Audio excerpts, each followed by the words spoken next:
you're rolling up, Uber black Cadillac, high heel boots and a sexy body full of tats. Baby's bad, oh baby's hella bad. After her there ain't no coming back. Wanna take a run at that. I think she's feeling me, turn it up a few degrees. My imagination of her body gets the best of me. Oh gosh, she's such a tease, bitten lips, bruised knees. I'm addicted to her, need her touching me. Cause she got a bad little waist, and we tearing down this place. Off the liquor that we chase, Casamigos to the face. Baby, I don't need no space, coming closer for a taste. And I'll show you how I make everything just fade away. Cause she's like sex, drugs, cocaine, body so insane. Jealous of the clothing that she wears up on that tight frame. All game, no shame, baby came here to play. I feel like an addict cause she's sex, drugs, cocaine.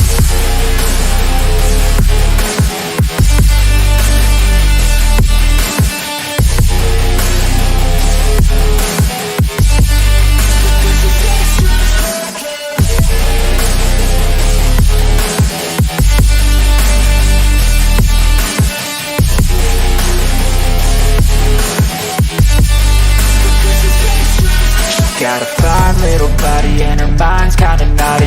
They say that once you taste it, you cannot replace it. She could get you high, all the dopamine inside triggers fast once she's naked. Her body's a creation. They say the devil made her for his entertainment, but even he couldn't learn how to contain it. Her high heels make a damn good statement. There is no replacement, a body by Satan. Cause she got a bad little waist, and we tearing down this place. Off the liquor that we chase, Casamigos to the face. Baby, I don't need no space, coming closer for a taste. And I'll show you how I make everything just fade away. Cause she's like sex, drugs, cocaine, body so insane. Jealous of the clothing that she wears up on her tight frame. All game, no shame, baby came here to play. I feel like an addict cause she's sex, drugs, cocaine.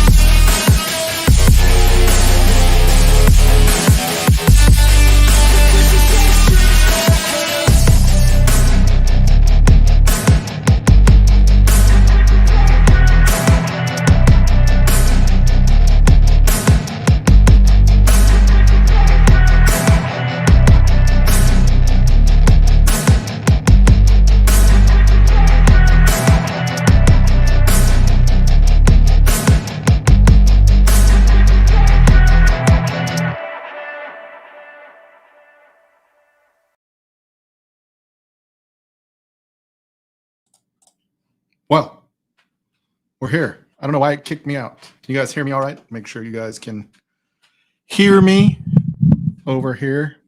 What is up? We're back for a week. We'll see how it goes beyond that, but some things to talk about tonight. Hopefully you all can hear me. But anyway, okay, good. Thanks, Raja. Put the link up. Jump on in. We're going to have a short stream tonight, though, unfortunately, as I do have a very important meeting first thing in the morning. And I want to make sure I have time to hydrate in the morning by going to bed early. But first off, Broncos win. Pretty happy about that. They seem to have a way of going about it. And it's super frustrating and super stressful for everybody. And then you're disappointed, then you're not, and then whatever. But anyway, they won, so that's good. I'm having these things that Tammy left. Tammy Long got him while she was here. So anyway, we're back. I've been traveling like crazy. I have status on Southwest and United now. Actually, I'm like $400 from being status on United. So it's been a bit hectic. Have not done any whiskey hunting. So that's a bummer. Other than I did a little bit when everybody was out here for the game. So Last weekend went hunting. I'll show some pictures later if you guys want to see. I took my son and I both had deer tags, buck tags. Fairly early Saturday morning, opening day, we got my son his buck. It was a beefy forkhorn mule deer, forkhorn on each side. And then for the rest of the weekend, we saw a bunch more 4-keys, a couple of 3x3s, but we didn't get it. So, hey, speaking of hello again, whiskey friends, what's this right here? Oh, that is one good looking hat you got there. I'm just saying. So anyway, we got that, and I never took a shot. So had a chance to take a shot on a buck that was huge on one side, and the other side was broke off. But I was just after running and then trying to get it on at about 200 yards, I just couldn't get it. Couldn't get a good shot. Standing up, I didn't want to take it. So anyway, that's what I was doing last weekend. The weekend before, we'd been actually 2 weekends before that, everybody was out for the border war, which the Cowboys won easily in like a 28-0 shutout. So that was pretty cool. I think Jim might have gone live that night. That was pretty nice. Or maybe it was the week before he did. Anyway, a lot of stuff going on that has not been whiskey related, unfortunately for me. So probably good for my liver. Well, better for my liver. The belly is kind of hard on the liver, but dude, it's like super hot down here. I need to turn off my glasses. Anyway, what have you guys been up to? I see we had Roger way back when, right when I posted the link. Wasn't sure if I was going to go live. I took Frankie up to Steamboat this weekend and Craig. We had to go get Logan's meat from the processor. So we got about 50 pounds of meat out of that thing. Most of which is outside of the back straps and the loin chops and shit like that. Most of it is sausage. So breakfast sausage. We got some hamburger bacon burgers. We got a lot. We got a lot of meat in there. A lot of summer sausage, jalapeno cheddar summer sausage, some jerky. Tastes pretty good. So let's see who else we got here. So we had Roger, we had Anthony. I didn't see him live today, so hopefully everything is great with him. And he is right. Don't forget to smash that like if you want to. Or if you don't want to, don't do it. Simple enough. We got Slapshot. Cheers, buddy. Hope you're doing well. Josh Fritz. Oh, shit. We got a legend in the back here. An actual bourbon legend. You hear me? Can you hear me? I can hear you. Just we're having some technical difficulties. I can't hear you, Roger. Of course. As soon as I go on live, can't hear you. The headphones go crap. Unless somebody else can hear you. Hold on. Maybe my volume is bad. Hold on. I didn't know because I was listening to volume on other things. It's here. Okay, we'll keep trying. Could you guys hear him? I don't know if you could hear him. Oh, you can hear him. So it's something on my side. Okay, hold on. I know what the problem is. I think you're good, Roger. Hold on. Can you hear me? Oh, he left. I think you were good, Roger. Let's see. Audio output speaker. That's why. Let's do this. Now I'll be able to hear him when he joins. So sorry about that, Roger. Technical difficulty. Josh wants the Lions to win tonight. I'm kind of torn. I kind of like both the Eagles and the Lions this year. I mean, I want one of them to kind of take the lead just so that, I don't know. It would be fun to have the Lions do something great, I think. Bengals tried to do something sweet What's up, Jeffrey Whack? Hope you're doing well, buddy.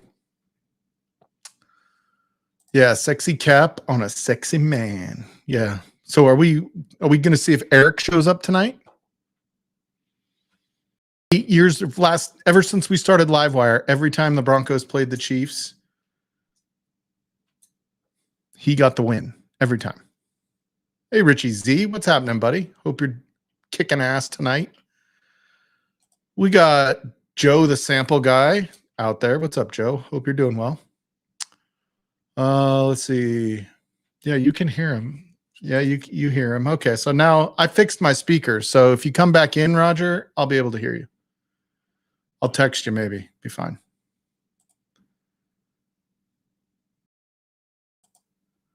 Yeah, leave and come back. You had this happen last week. Yeah, it was actually a technical difficulty on my side. So sorry about that, Roger. Anyway, he's Bourbon Legends. Make sure you guys go and check out Bourbon Legends and hit that button. Hey. It'll work now, hopefully. Yeah, I think it was my fault, just so you know. No, it's these headphones. Yeah. Everybody else could hear you, and I had the wrong speaker selected. So it was trying to do speaker out of my microphone instead of speaker out. So yeah, I think you were good, and I was just like technical dummy. Well, you were in the middle of your intro, and I'm sorry to interrupt. I was just not at all. I don't really have an intro, dude. I really think you're giving me way more credit than I deserve on this. I'm sitting How are here you doing, Roger? How you been? Good, brother. Good. I'm researching and researching. What are you looking for? Do you not have Perplexity? Because it'll do all that for you in a few seconds. Well, I know, but that would mean that I wouldn't get to go to the websites and look at the various distilleries propaganda that they put on there, and fair. The tasting notes, it's amazing, the tasting notes that come out in the fall around Christmas time, they all have a holiday theme to them. Yeah. All these flavors that you get during the holiday, and it's like, I would just love to see some of them say, hey, tastes like corn. Yeah. I feel like every time I do tasting notes, it starts with like caramel, little oaky, some brown sugar. I've gotten into the point of when I give my notes, not offensive. Yeah. Starting off, not offensive, because we all know bourbons that you've had that you put up to your nose and gone, holy, and looked at it and gone, what is this? And then, but it's kind of funny because there's a lot of really good bourbons out there now. Not many people make bad bourbon. It's just varying levels of good. Yeah. And even the cheap stuff, a lot of it, except Old Number 7, it's all pretty good. Yeah. You look at, I looked down and we were going through a list of bottles under $25 this last week. And, JTS Brown, you have the Early Times Bottle and Bond. I mean, we've got it selling here for $13.99 a bottle for a liter bottle. Yeah, cherry, cinnamon sometimes, of course, and oak. Yeah.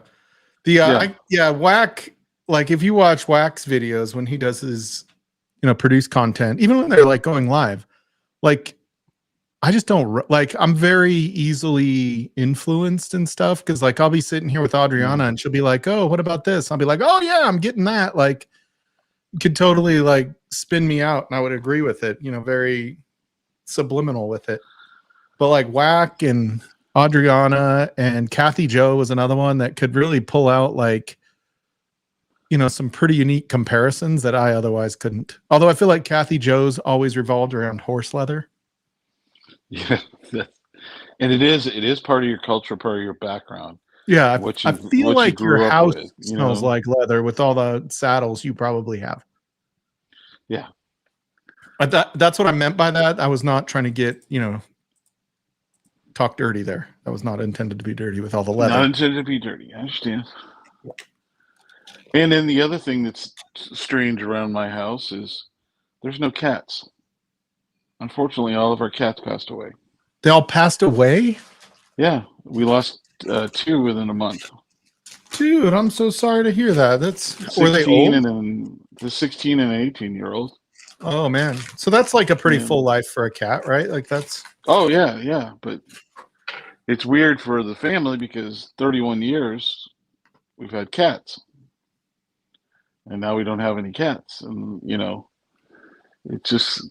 I'm always used to having Cindy sitting in next to me watching the show as we do the shows. I mean, that's been a staple, and it's like the other part to it is I feel like I'm not seizing as much, so I don't know. I don't know if it's part of it, but maybe it's just weird. Maybe after 31 years you're starting to become allergic. Yeah, but you reach a point Cats where you do have they do have a pretty wicked dander, right? Like don't cats have a pretty yeah, and all of ours were dander free and indoor cats, and it's just it's just odd because she sat in on a lot of pub times, a lot of shows, and was always here. And it's like, but so I've been doing researching on things. I just trying to get my knowledge built back up again, where I feel like I know what some of these people are doing. Oh, that's a good one. That's my start tonight. I don't know why, dude. I love these things. Like I feel like there may not be a better buy for a pick out there. Oh, the redemption, yeah. And hey, MGP can't do it wrong. They do it. It's an MGP product, so yeah. I love the MGP high rye. Like I feel like, yeah, I really enjoy it. I don't know why. I think it's a good starter too. I think it kind of has a sweetness to it, especially since I haven't had whiskey really since everybody left. So that was like end of September, right? Like last week of September or 2nd of November, something like that. Like it's been a while. Been 2 weeks, whatever that is. What's today? Yeah, it was the 2nd. That was the last time I had whiskey. I'm having a little bit of New Riff 8-year bourbon. Nice. Yeah, I like it was funny because right before everybody got here, like the bar over here, you've seen this over here was pretty much jammed full. This was full over here, and like everything was just cluttered all over. Like I just felt like I needed to I don't want to have floor whiskey. I haven't bought much whiskey all year just because I refuse to have floor whiskey and I haven't been drinking enough to, just from my wife's ethical conundrum of buying something that I'm not ever using. I felt like I was being a little bit glutton with my whiskey buying last year. And so I actually dumped and threw away about 35 bottles the week before they got here. And then I remember you said that. Yeah. Yep. And then I gave away to Nick and Adriana. I gave them probably 4 or 5 bottles as well. So it was, and then we bottle killed a couple while they were here. So it was good. Yeah, it was really good. Hey, Burton, I send you a text, Burton, and you don't even freaking, you can't even like respond. Like, what's up, dude? He's always up in the mountains doing shit. Super busy. This guy's busy. And this guy, dude, he has lost a ton of weight. He said, I just don't drink and I'm way more active. I was like, that's easy, man. Easy money. I'm way more active. I can't say anything about the stop drinking, but yeah. Yeah, I'm never going to stop drinking, but I'm glad. No, I think he like just doesn't drink as much. I don't think it's like I quit. Yeah. So one thing we do have to talk about, I'm not sure if there's many people even watching. I know there's a couple other people going live right now, but I've got to decide. I'm going to post on Patreon, which by the way, I'm going to take down all the money Patreon. So I'm going to cancel all that for those of you that are still doing it. It's going to be done. There won't be one for December. I'm just not consistent enough going live to keep that going. So I'm not going to do that to everybody that maybe just even forgot they were doing it. So I'll take it off your plate. That's going to happen this week. But it's going to be free. And I think I had a couple of text messages where people asking about Secret Santa this year. So I will be posting into Patreon this week for those that want to participate. We do a bottle exchange. And then that Sunday before Christmas, whatever day that is, that's going to be, Christmas is on a Thursday. So I think it's on a Thursday. So that'll be that Sunday before Christmas anyway, like the 22nd or 21st, whatever it is. We are going to do the exchange. If it's just a few of us, that's fine. But anybody that wants to get in, you can send me an email at Livewire Whiskey. You do not have to be a paying patron anymore. So it's just our normal Secret Santa every year. Nick was one of the folks. I had a couple of folks. He was one saying, Doc and I are in. So yeah, it's so keep an eye out on Patreon. We will be posting on all that, and I will draw names probably next weekend, probably the weekend right after Thanksgiving, so everybody has a couple of weeks to get a bottle and get it in the mail. So for those that want to play. A-Rod. What is this? Adriana Rodriguez, PhD? Yeah, look at that. Fucking love it. Holy shit. Adriana Rodriguez, PhD. I'm telling you, if I had a PhD, first of all, I would call into question the academic institution that would grant one to me. But I would walk around with a t-shirt that says I have a PhD. It's that fucking cool. You can call me doctor, or you can call me doctor.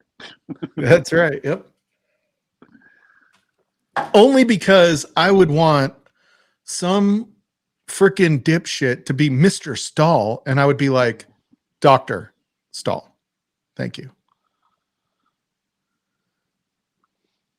And I'll throw it out here, Adriana. I would love to have you on our show sometime to get the female perspective on bourbon.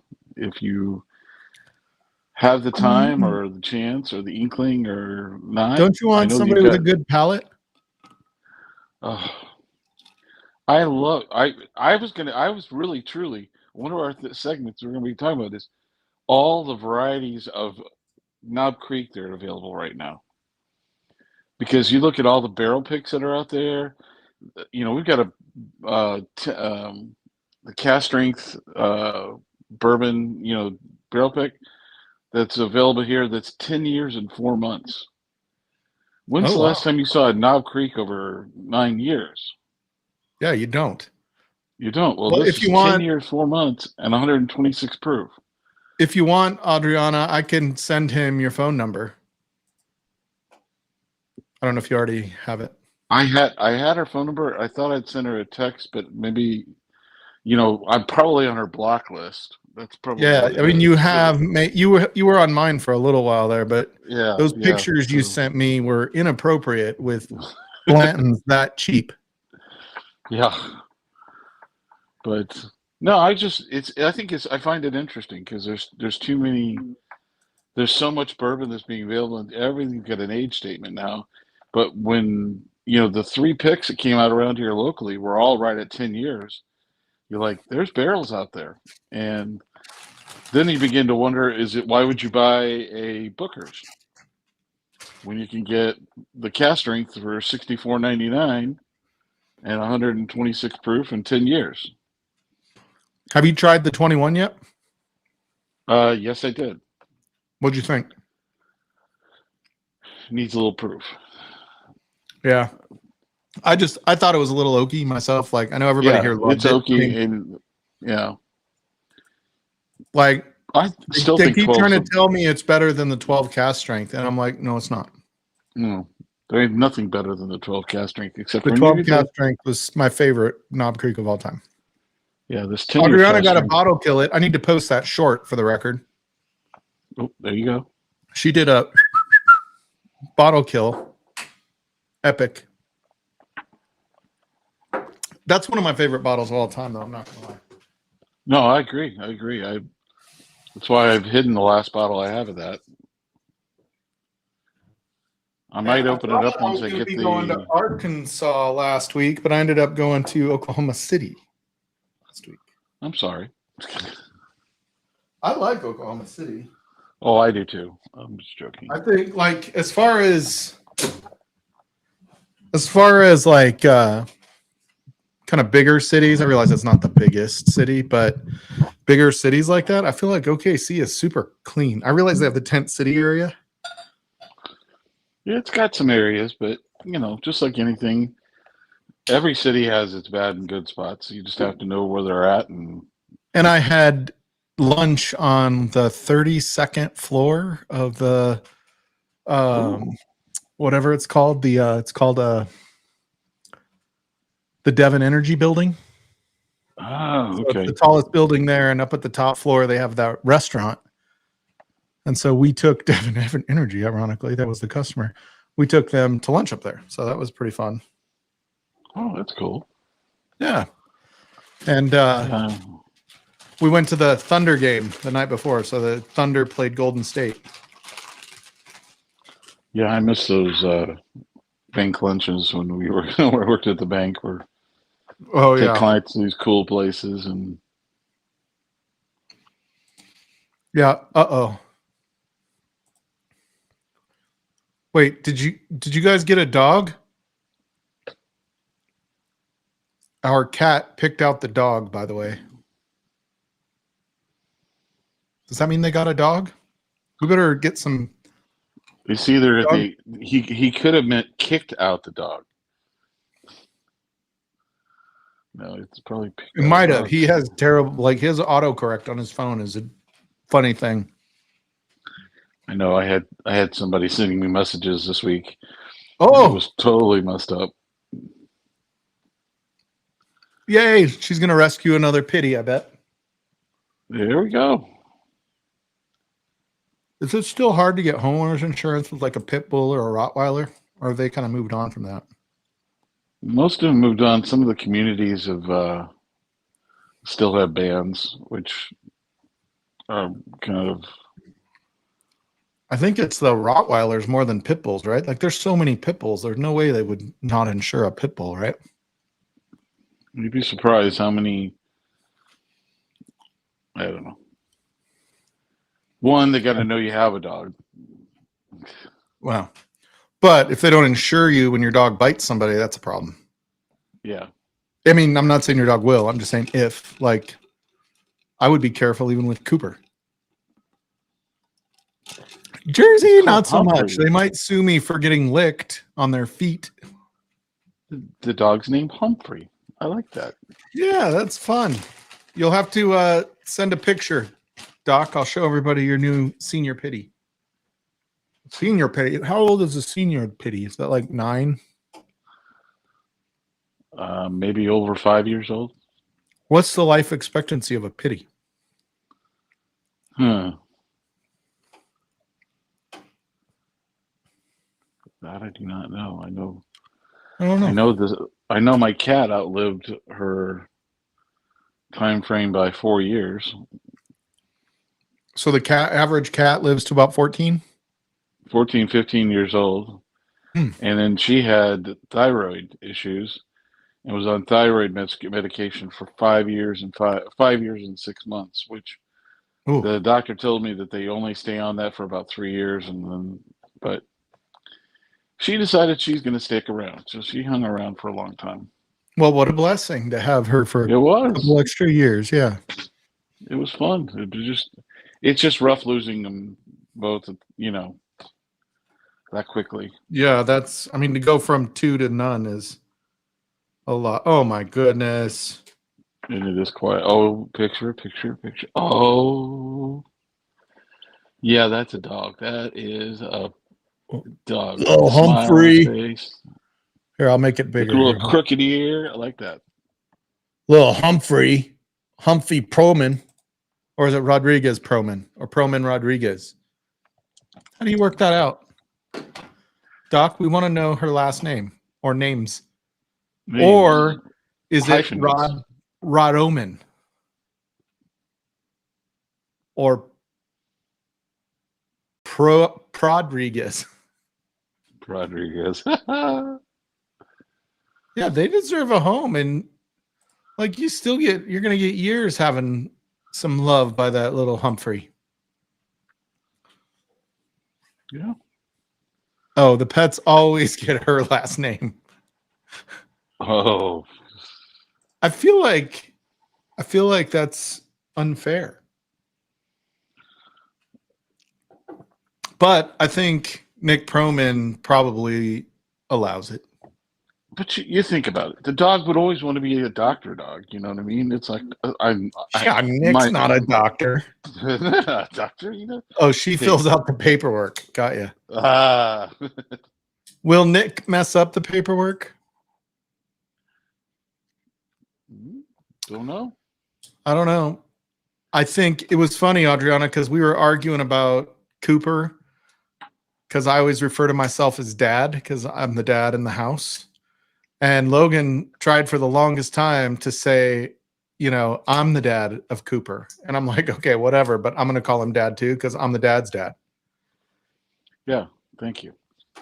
And now he refers to me as dad, and he refers to himself as Bubba. There you go. Never. Yeah, maybe that's never be good. called a Bubba. Yeah, maybe that's a good thing, Adriana. You don't need witnesses for that. Yeah, hey, Cooper's very smart. He just doesn't look it in the eyes. When you look at Cooper, he's got this like almost cross-eyed look. You've met Cooper before. Yep. Well, I'll tell you, our neighbor's dog they're very perceptive too. She knew we had cats, and so when she occasionally would hop in the door because she'd get excited when she'd see me, she'd always sniff for the cats, or she'd see them and walk away from them.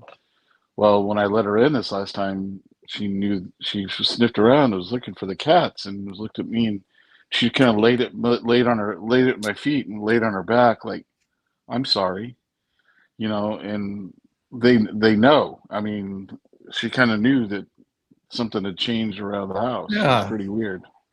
That sucks. How's the wife taking the cats being gone? Well, I'm having trouble because she's gone a lot, so she travels so much. It's like it's hard for her to keep up. But the daughter is getting through it. She's, you know, that was her confidant for 16 years, and the other one, you know, for 18 years, knew her most of her life. So yeah, it's part of life. It's what goes on, but it's just weird how the dogs pick up on it. Yeah, the whole thing is just kind of I feel bad for your family, Roger. That's a bummer. Yeah, we'll get through it. We'll find a way. And then the thought of like potty training and all that stuff, a brand new cat, like a kitten, just like the wrecked couches or chairs or whatever, just the thought of that makes me cringe. Yeah. That's where I think adopting a non-kitten can be better. You know what I mean? Or not adopting a cat and being able to travel more. So yeah, there you go. Although cats are easier when you're traveling than dogs, depending on how long you're gone. Yeah. Because you could you throw some kitty litter out there, you know, 4 or 5 days of food, and the cat will just be pooping and eating and fine. Right. But if they're on medication, it's oh yeah, that makes it harder. Yeah. No, you're right there. That's where it gets hard. You got to have somebody here every day for it. Yeah, we had Shelby had his cat had a scare. Now he has to take a pill every morning and every night. I just want to say that those with thyroid problems are Broncos fans. So your cat's a Bronco fan. So you know. What's up, Ed? Ups and downs.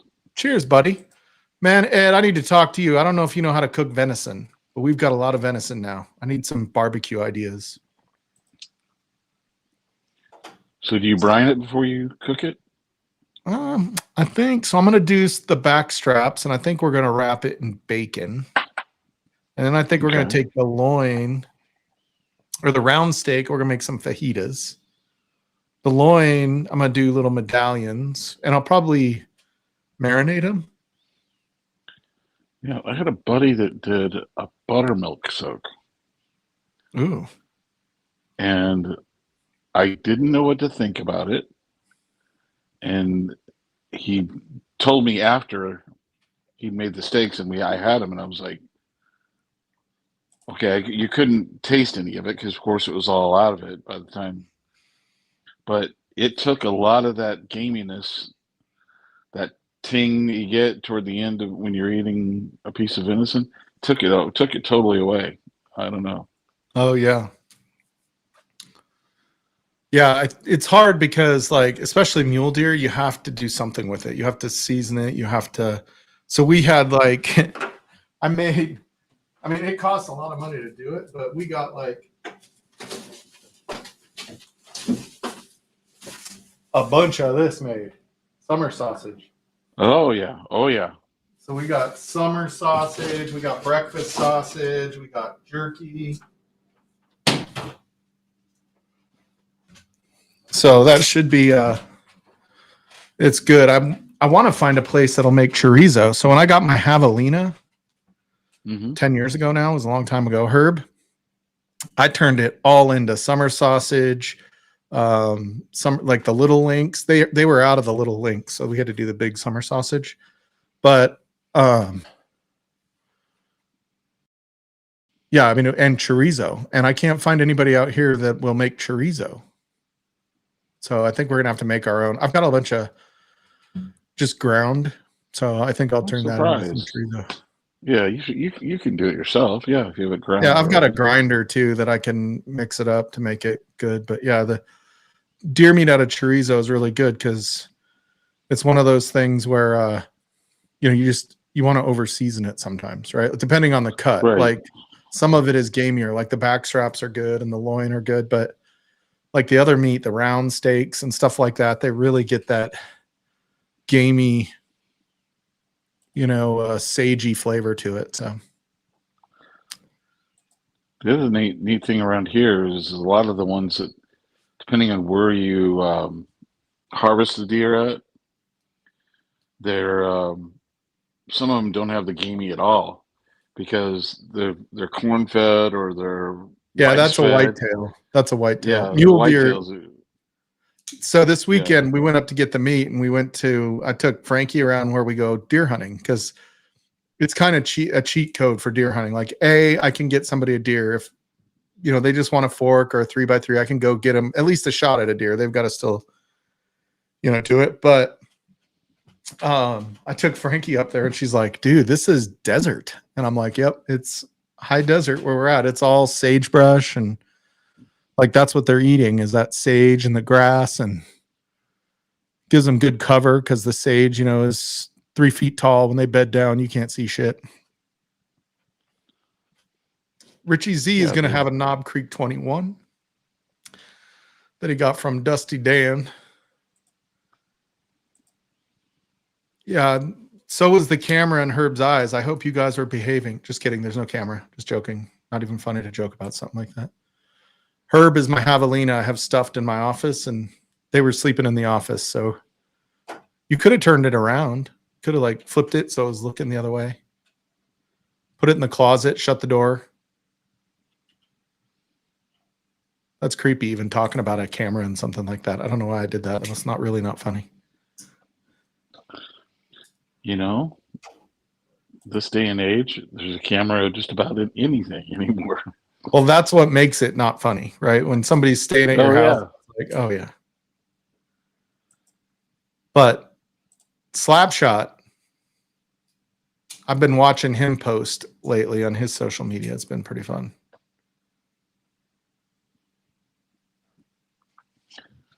Ooh, a flight. Travis Robeson is trying a flight of horse soldiers, 10-year single barrels. Is this a pick or you just happen to have 4 single barrels? What is that horse? What juice do they use? Is it Barton or is it? No, I think it's MGP. MGP, okay. Yeah. Yeah, okay, good. Sorry, Arthur. Like a weird joke. Sometimes I'm awkward in my jokes. What is up, Isaac? Cheers. Cheers, JD. How's it going out there in Palm Springs? Cheers. Yeah, Adriana, there is no way you wouldn't like that, even if you didn't like that. It was good. Like I liked it. I did like it, but I didn't think it was I don't know. I feel like sometimes you can overage bourbon. I'm not a age hound when it comes to bourbon. Yeah. I would agree. The Calumet 18. You know, I've had it twice, and both times it had a little too much oak on it. But that's just me. So, and then of course I love the new double oaked stuff that's come out from the Disco 13, but that's a whole different type of oak because they use that Hungarian in it, and that's got more of like a flavor that I like. Oh, it is Barton. He said it was Barton. Well, Barton, okay. Yeah, I would like that then, because I'm a huge fan of Barton. How old were they, did he say? And I know Horse Soldier has built a new distillery, or is finishing it, because I've seen the pictures of it. But it's not them anymore. It's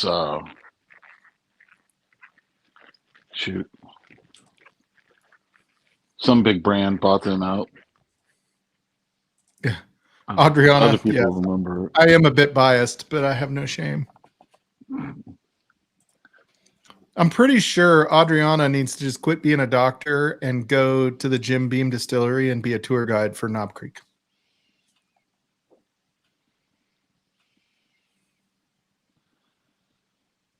I tell you what, they've got some interesting tour guides. So are all the single barrels Barton then? I don't think so.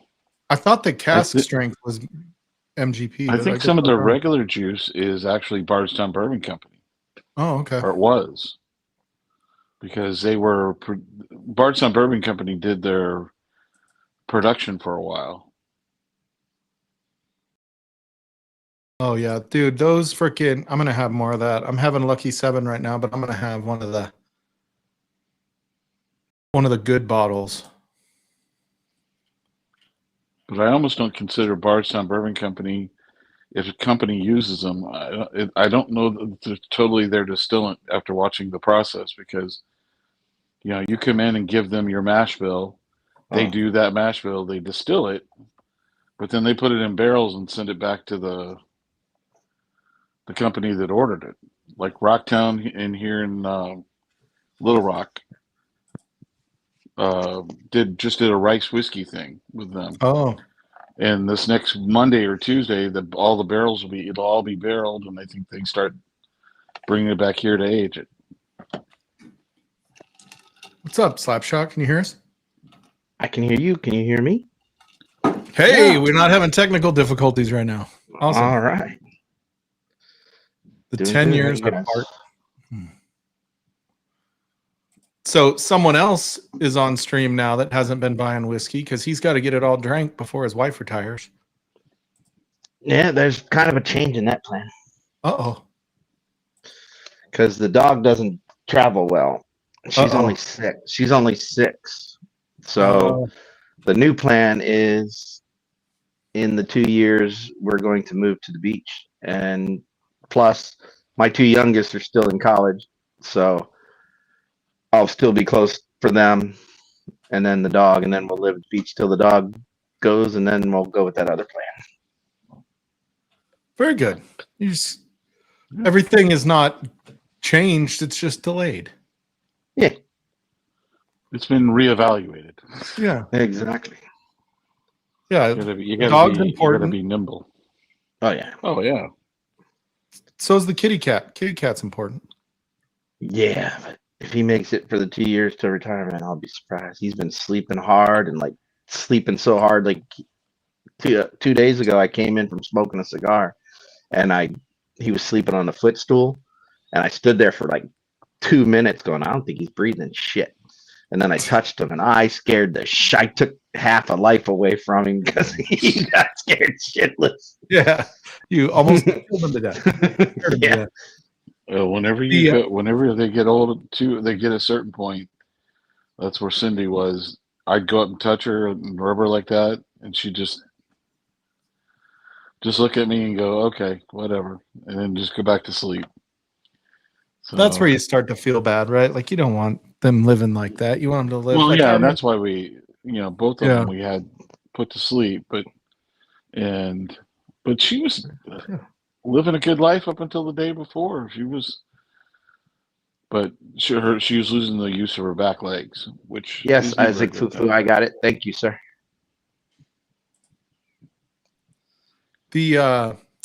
So like I had a lab before these dogs, or actually like he was just really old. He lived to 14. Both of my previous labs lived to 14 years old. But Woodrow was like my yellow lab that I went to Oxford, Mississippi to get him. Flew into Memphis, drove down to Oxford. Had him trained, and he was just like my right hand. You know what I mean? Like everywhere I went, he didn't care about anything but me. There could be 1 million people and a dozen dogs around, and he's just paying attention to me wherever I went. And it was like he was so athletic, just a great hunting dog, super athletic, trained really well. And then like he couldn't get upstairs because he just got so old, and it was very hard, when I had to make that decision to put him down. But I was like, you know what? Like this is not the life he wants to lead anymore. You know what I mean? Like, Oh yeah, it was all he can do is dream about chasing a bumper. And I felt like he had a really good life. You know what I mean? Like it was one of those things where I didn't have to drag it out, because I felt guilty or anything like that. He always lived a really good life. So, so are you ordering this thing, Adriana? Oh, she sent another picture of the dog. So are you guys there right now filling out the paperwork, Doc? Or are you going to go pick the dog up another time? Here we go.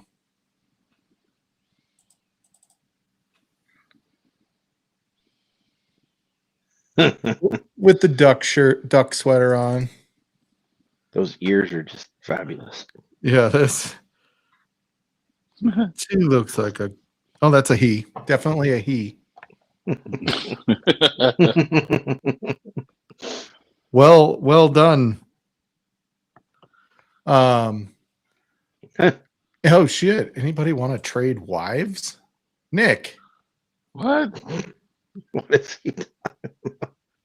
Do you really think you can do better, Nick? Just saying, I think you're hitting above your weight class there, buddy. Oh, you got to go schedule it. Oh, okay. Well, you'll have to send everybody pictures. Bro, I never want dogs because you love them too much and then they die. It's a heart-wrenching process. It is. But I'll tell you, like, when they live to 14 years or 18 years as a cat or whatever, like, at least you got a good life. You had all that time to bond with them. Like, up until that point, it's very rewarding. Oh, yeah.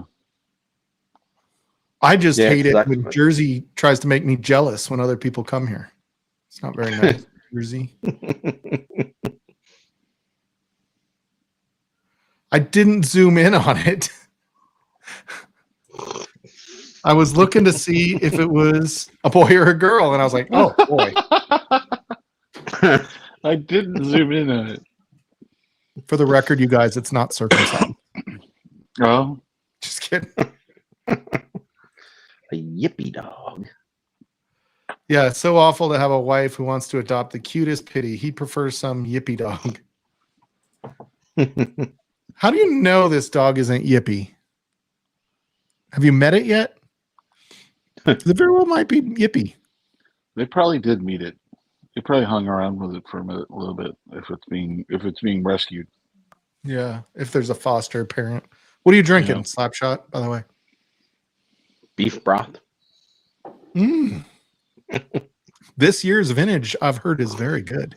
Yeah. No, I got that stupid esophagus thing going on still. Oh yeah, Again. you gotta quit. Yeah, well, I learned from the best. I said that. I think it was who was here. Somebody was here. Damn it, I can't remember who it was. But Frankie, oh, my brother was here, and Frankie came in, and she's like, "I think I'm getting a sore throat." I go, I've got a cure.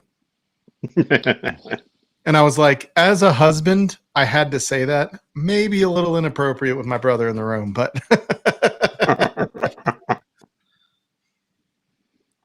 yeah, he probably isn't yippy. If he is, it's not yippy. It's going to be like, oh. Yeah. But you know it's cat friendly because, oh no, if it attacked your cat. Just kidding. I wouldn't want a cat getting attacked. Oh, he'll attack the cat once, and he'll take him claw in the nose, and then be like, "Oh, maybe I don't want to do that." I'm just telling you, like, when I see my dog going towards a cat, I'm not worried about the dog hurting the cat. Oh no, Gizmo runs this house. When he'll sit on that footstool, and she'll walk by, and he'll just slap her ass as she walks by. Because, dude, all I can picture in my brain is Cooper running up on a cat and the cat like poking his fucking eye out, and it cost me $3,000 to get the eye put back in. You know what I mean? Like, that's the scary thing with cats is like dogs are just kind of, messing around with them. Like, dogs don't really kill things anymore. Freaking cats, dude, cats kill everything. Yeah, Gizmo will just walk right up to her and look at her and just pop her right on the face. Man. For nothing. Just for sitting there. We'll do slow introductions. I'm sure Lupin will be fine. Like, it does not take more than a couple of swipes from a claw to make a dog realize I better commit if I'm going to fuck with this cat. I guess that's what boggles my mind when you think about how vicious like a mountain lion is, or then you see something the size of a fucking tiger or lion. You realize like these little cats, like your cat Slapshot, Gizmo, you realize like what fury those little freaking fur balls can have inside of them with, weighing like 12 pounds. Then imagine like a 250-pound one of those fucking things with teeth like this long instead of this long. Claws this long instead of this long. Especially like Gizmo latch on with his front legs and then start kicking with his back legs on the dog's face. Yeah, they try to gut him. Down. Yeah. They're trying to gut him like a fucking fish, dude. They're like, yeah. Yeah, like I'm pretty sure Animal Control, and you probably know this better than anybody, but Animal Control probably hates dealing with cats more than dogs. Yeah. The problem with the cats, though, is that you never had to deal with one; you had to deal with 200 of them when they went to when you went to the hoarding house and all that associated. My call I never wanted was a damn python call. Everybody I worked with knew I'd go get a pit bull chasing somebody, Roddy trying to kill somebody, but if it was a pet python, I wasn't going. Dude, could you imagine being in Florida? Oh, like the freaking Animal Control, that's like 80% of what they deal with are the fucking snakes getting into people's houses. I told my sergeant my first day, I said, if I got to go on a python, I'm getting out with a 12 gauge and I'm having a new pair of boots and some belts made. Dude, I'm telling you, the pythons in Florida, like they now have like it's just open season on them. They give you a reward for everyone you catch. Yeah, you gotta take the tail and cut off the tail. And... Yeah, Virginia used to do the coyote paw reward. Dude, we saw a bunch of coyotes when we were hunting, and these like the desert white-tailed rabbits, like cottontails.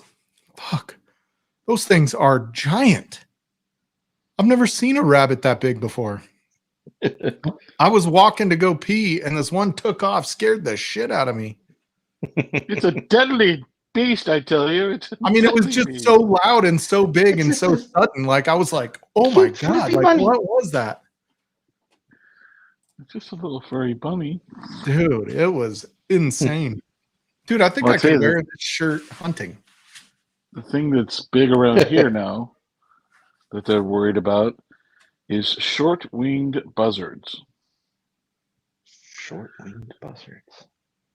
It is you've seen buzzards, big ones with the big long. Well, Mhm. these are short-winged, and they apparently pack up, and it's like feral dogs. If they smell blood or they get after something, they'll attack it in a group. The cattle guys around here don't like them because they go after the baby calves. Oh really, Oh yeah. dude? So check this thing out. This is what I was. So Friday morning, we're having our coffee. And I look out the fucking back window, and on the light post across the street, let me share it. I think I put it. Did I put it on Facebook? Maybe I didn't.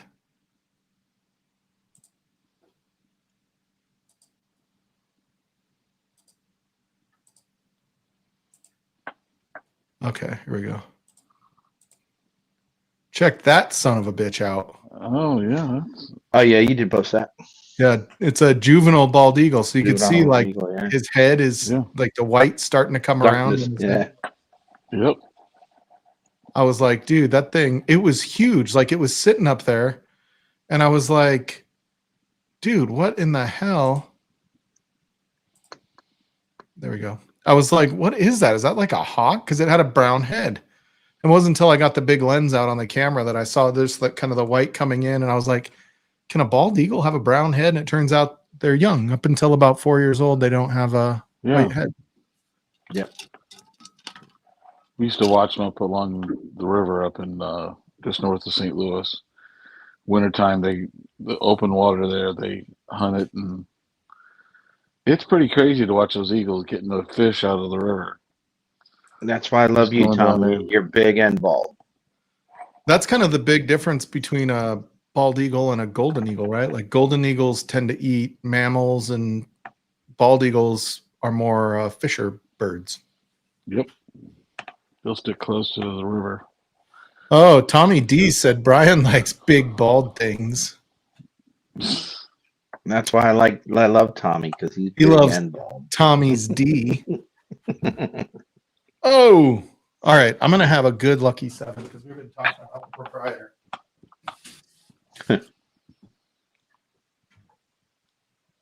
I'm gonna do it in a Whiskey Mountains Glen, even though Adriana isn't here. And she's leaving to eat dinner. Yeah, lame. This one is Weird eating dinner at 10 o'clock at night. 135.5 proof, 14 year. Oh wow. Hmm. Oh, the proprietor. Okay. Yeah. Remember when these were all out and hot as shit? You can get them for like $80. Yeah. Well, the one I still have, I believe it's called the Workman.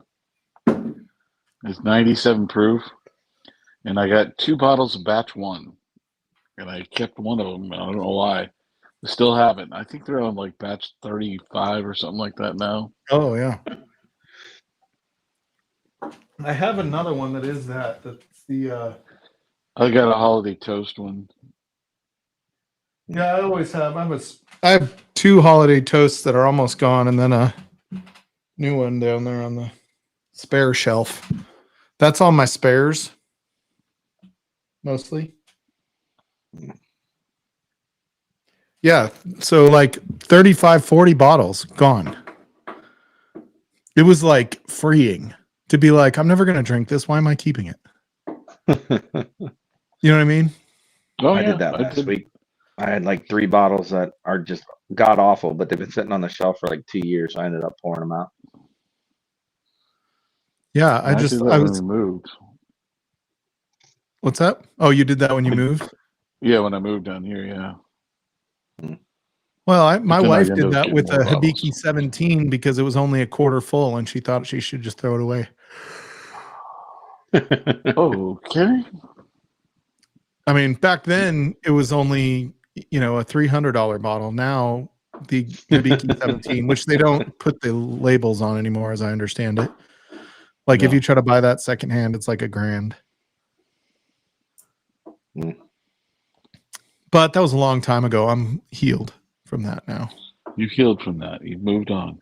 Yeah, you can see it. You can sense it. Yeah, I feel that your Yeah. pain. Mm. So how you been, Slapshot? How are things going? Good. Who's going to win the Stanley Cup this year? I have no idea. No, I can tell you who it's not going to be. the Avs. The Caps. Choking got it. bastards. No, I don't know. It's every team that was started out good. Now it's switched. Like, Vic's Ducks are up there doing really well. They keep that shit up. They got I know they're almost as good as the Avs. yeah. Avs are playing good, dude. I think they only have one loss. Well, no, they have one regular. They have 4 overtime losses, but Mm. one like standard. I don't even know how that point system works. I saw a meme the other day. It was talking about Colorado sports, and it was like, what a time to be a Colorado sports fan. The Broncos are in first place. The Nuggets have a chance, are one of the best teams in the NBA. The Avs are one of the best teams in NHL, and the Rockies aren't going to lose a game for another 7 months. Dude, it's only the first 6 weeks of the hockey season. You can't even tell yet. No, it's all No. You gotta wait till January and see who's not injured and who's injured and who's. That's when it really starts happening. Sweet Cindy agrees that the Avs are ranked number 1. It won't be the San Jose Sharks, probably. I'm calling it now. It won't be. Hell, even Utah's doing great right now. Utah was pretty good last year, right? Like they weren't they the former Phoenix team? So that it's not like they had to start all over. Yeah, but they're doing well this year. I don't really. Like I said, I don't really start looking at stats till January. I cannot take Utah being good. So whatever their new name is. It used to be Utah Hockey Club. I don't know what it's called this year. Mammoth. Yeah, that's it. When 2/3 of that state is fucking desert. I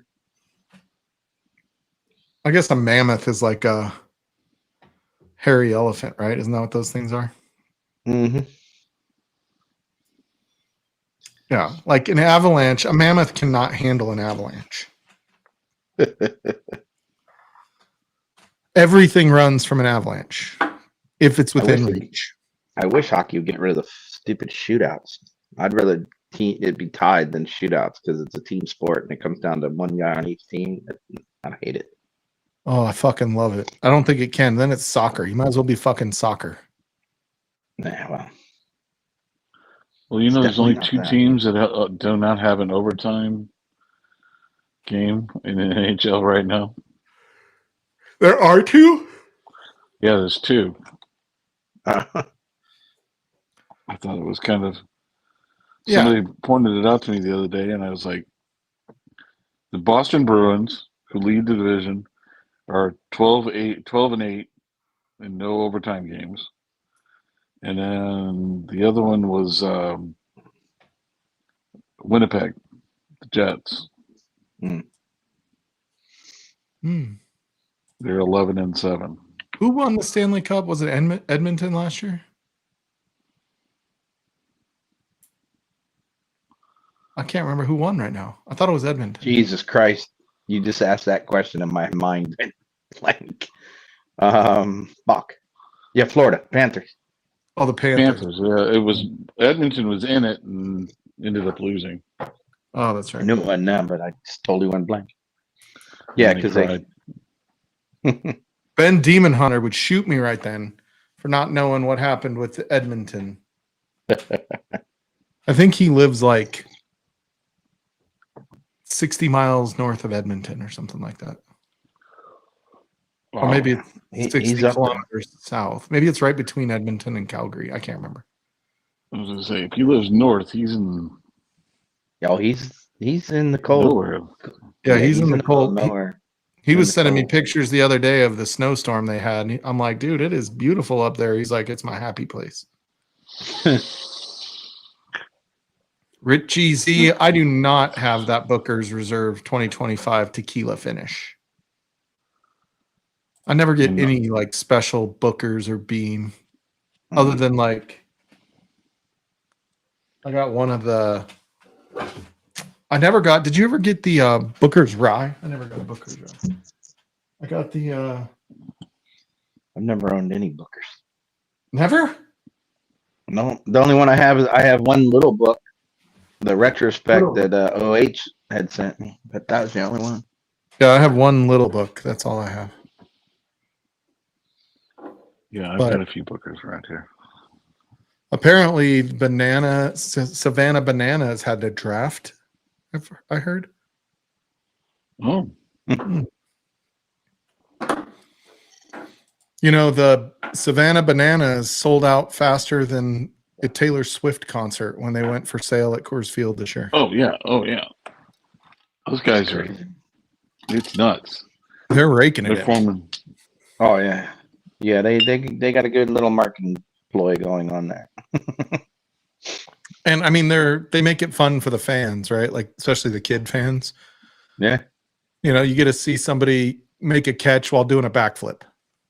Tommy, you drunk already? Jesus Christ! Jesus, Tommy, it's only like fucking 10 a.m. over there. Probably not even 10 a.m. Mm, Is he Yeah, 12 I hours think from you? I think he's 12 for me. So yeah, he's either 12 or 11 noon. So Oh, because of noon. time. Okay, yeah, he was 11 in it. That would be 12 hours. No, that'd Yeah, be so- 14 hours different. Yeah. Yeah, 14. Yeah, so it's noon, so he's already hit the sauce. Yeah, it's noon. He can be drunk. I'm not judging. He's fucking retired, dude. Oh, he might hit the golf ball better if he's drunk. You know what hurt his bad after he's from the club a few times. Yeah, they're the Harlem Globetrotters of baseball. That's 100%. Just saying. Oh, geez. Yeah, I saw fucking Vic went live. Went for like 8 hours last night or some shit like that. Is he back to I doing went an to bed 8 hour at like thing? I think I went to bed at like 2. I got hopped off at like 2. I think it was something like that. I do not know how you guys can function after drinking for that long. I'm getting old, man. I'm 50 now, bro. I'm just too old for this shit. So am I. Did you just have a birthday? When's your birthday? February. Oh, that's right. You're older than me. Yeah. Roger's younger than both of us, though. 61. Frankie just had her birthday on Friday, and she's a little saucy about it now. Like she's, yeah, she's a little. She was like, I really don't need to celebrate my birthdays anymore. And I'm like, dude, I feel like once I turn your age, I shouldn't have said that. But I'm like, once I turn your age, I feel like I want to celebrate every birthday I make from that point on. Like, You did not go there. yeah, she's like, Damn. And she didn't take that birthday present and stab it in your back? yeah, no, dude, that birthday present, the blade chipped. What? What? So I either need to send it back, and he said he would fix it and make it a little bit thicker behind the edge so that it was a little more, because he was kind of making excuses, right? The maker, he was like, dude, Yeah. it looks like she hit something metal. And I'm like, dude, she was cutting onions and tomatoes. I'm like, I was watching her. Now I did watch her cut an avocado, so there was an avocado, but I was like, Still. yeah, I'm like, dude, like it was super slicey. I'm like, but you know, this metal is super hard and super thin, like it's gonna chip. It might just be too thin. And he's like, well, I'll thicken it out. And I'm like, well, as long as it's not like super chipping, I can fix it. I have diamond plates and I can fix it even at that HRC and take that chip out and make the whole thing a little bit thicker behind the edge. But yeah, I was like, dude, that was the first time she had used it and the fucking thing, the blade chipped. And I was like, oh no. I'm like, when you pay $450 for a fucking knife, like it should, like, I want it to be a precision machine, you know, precision tool. But on the other hand, like, it's got to be able to take just everyday use. Like, it can't be something that no kidding. is like so scalpel like that it, you know, can't cut tomatoes and onions at a high rate. Yeah. But yeah, Frankie, what's that? I heard you're good at making things thicker behind the edge. Yeah, I am. Yeah, I think that's the funniest thing is like, I'll like be going to bed and be like, oh, I wonder who's on. And I'll like, you know, I don't want to sit there and chirp or, you know, have him be like, Stall, get on here. And I'm like, dude, I'm in bed. And so I don't say anything, but I'll like, you know, I'll like see he's there. I'll listen for a little bit. I'll close the iPad, go to sleep. I'll wake up to go pee, or I'll leave the iPad open, right? And I just fall asleep with it open. I'll get up to go pee and I'll like look at my watch and I'll be like, oh, it's 2:30 in the morning. I'm like, motherfucker, that guy is still going. Yep. I still remember somebody got on his show, passed out, woke up 2 hours later, got back on his show, passed out again. Dude, that's the man every freaking Saturday night. Yeah. That does sound like Z-Man's MO. I'm pretty sure that's Z-Man every single night and every or the old Eric. Yeah, the old Eric. Yeah, Donald Rant. So I just want to tell. I don't know if I told you guys this story, but this guy, you all know that I'm doing the hat thing with my son, right? My 18-year-old or 20-year-old now. He's not 18. Where we're trying to get a hat from every team. Well, we're pulling for the Blue Jays in the World Series because fuck the Dodgers. Donald Rants is like, I'm sending you a hat. And so, you know, I get the hat and I was like, dude, there's 2 hats in here. And he's like, well, doesn't your son want a hat too? And I was like, dude, that was super fucking thoughtful of Donald Rants. He sent one to both of us so that we would have a Toronto Blue Jays hat for the World Series so we could wear it during the World Series. I thought that was super. That was pretty good. Considerate, super kind of him. That's good. Well, he's a gentleman and a scholar.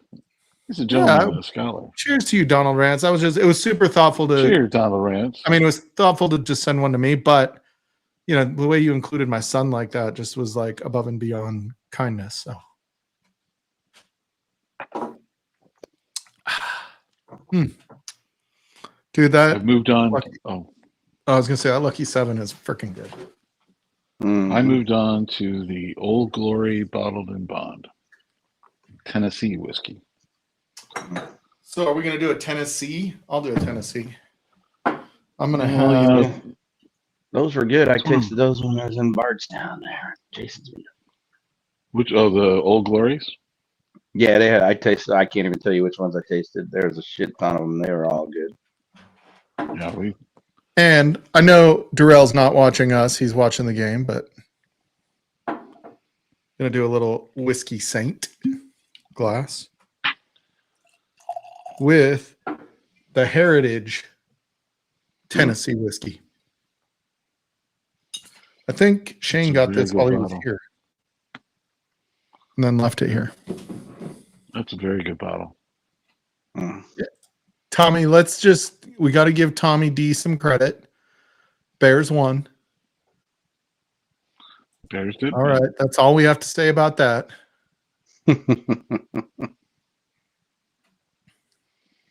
So I'm getting caramel, Richie Z.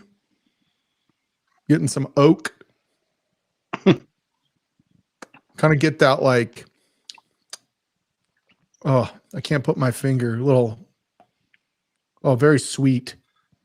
That's the only notes I've got.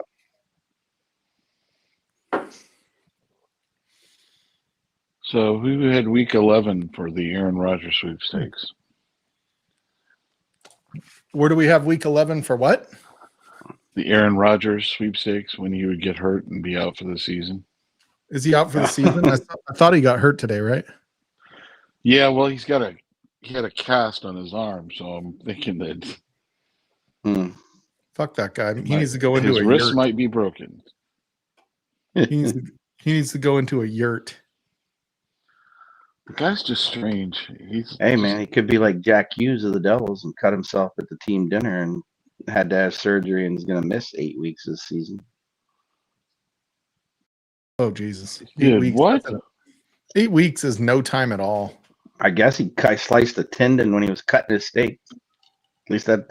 But I've heard two stories. I've heard he cut his hand with the steak knife, and then I heard he like put his hand down on a glass and the glass shattered. So I don't know what the truth is. But either way, I know he had surgery and he'll be out 8 weeks from getting hurt at the team dinner. It sounds like either one involved alcohol. I don't know. At the team dinner, I don't think they're drinking.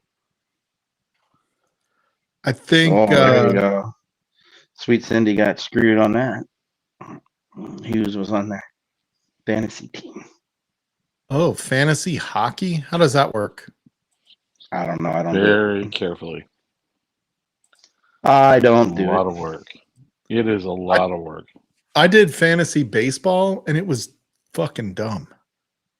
Dude, I I did like 3 weeks in. I was like, this fantasy is football in like shit. I think it was either 99, 2000, 2001. Either way, Terrell Owens was on the Broncos, I believe, at that time. Right? No. Yeah. Shit, I don't know. But either way. He was either Cowboys or Niners. I think those or Eagles. Oh, not Terrell Owens. Shit. I forget. Either way, my dumbass, I know nothing about football. I just randomly picked people and I won the whole fucking thing. Everybody was pissed off. They were like, how'd you? I randomly went eeny, meeny, miny, mo when I was picking. That's literally how I picked the players. Have you ever seen this show called The League? It was on like FX or whatever FXL it was before FX. It's pretty old, but dude, it was fucking hilarious. It was there were like 5 or 6 seasons, and it was about this group of friends that played fantasy football. And it was like an all year thing. They'd be talking shit about fantasy football. And then they had like their little area where they could drop chats in and stuff like that, like a billboard for the fantasy. And they would be talking shit in there. And they had the winner got the Shiva, which Shiva was like the girl in high school that was like everybody wanted to get a piece of. She's like, I think Indian or something like that, of descent. And her name was Shiva, and she was so good looking. And so that was the trophy for winning. And if you lost, if you came in absolute last place, you got the Sacco. And it was a trophy that was basically bull balls hanging. So the Shiva was the trophy for the winner. And the rule was if you came in last and won the Sacco, you had to proudly display it in your home. But it was just funny with the way they were talking shit and pulling pranks on each other and like all the things they would do to just degrade each other through the whole thing. Yeah. It's funny. I might have to see if that's even available on Prime. I wonder if I could just buy that series because that would be worth owning. Let's see. That's funny. I'm gonna look and see if Prime Video has.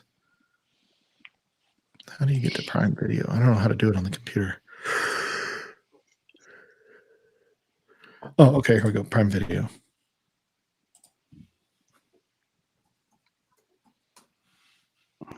Let's see. Oh, is there a new one?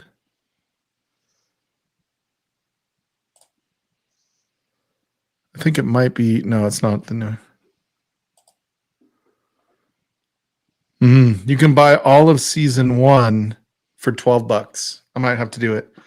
The very first season, the one guy that's kind of like the most normal of them, right? That's not married. Well, he's married at the time. He's like having sex with his wife, and this is on TV, so it doesn't show anything, but it shows her like putting a finger in a spot while they're in the middle of going to town.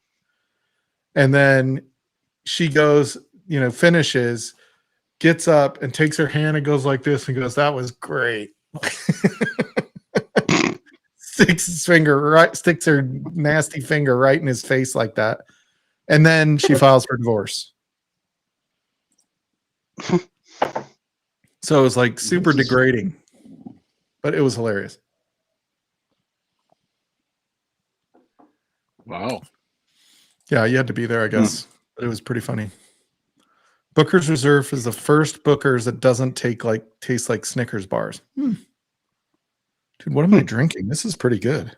What did I pour? Oh, this was the Jack Daniels. I knew there was somebody that was going to come up with love that tequila finish on that Booker's.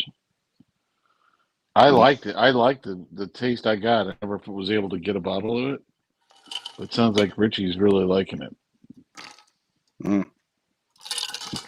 I did not like what was the little round barrel looking bottle? Chattanooga? Yeah, I didn't like the Chattanooga tequila finish. Yeah, I had a sample of that and I didn't like it.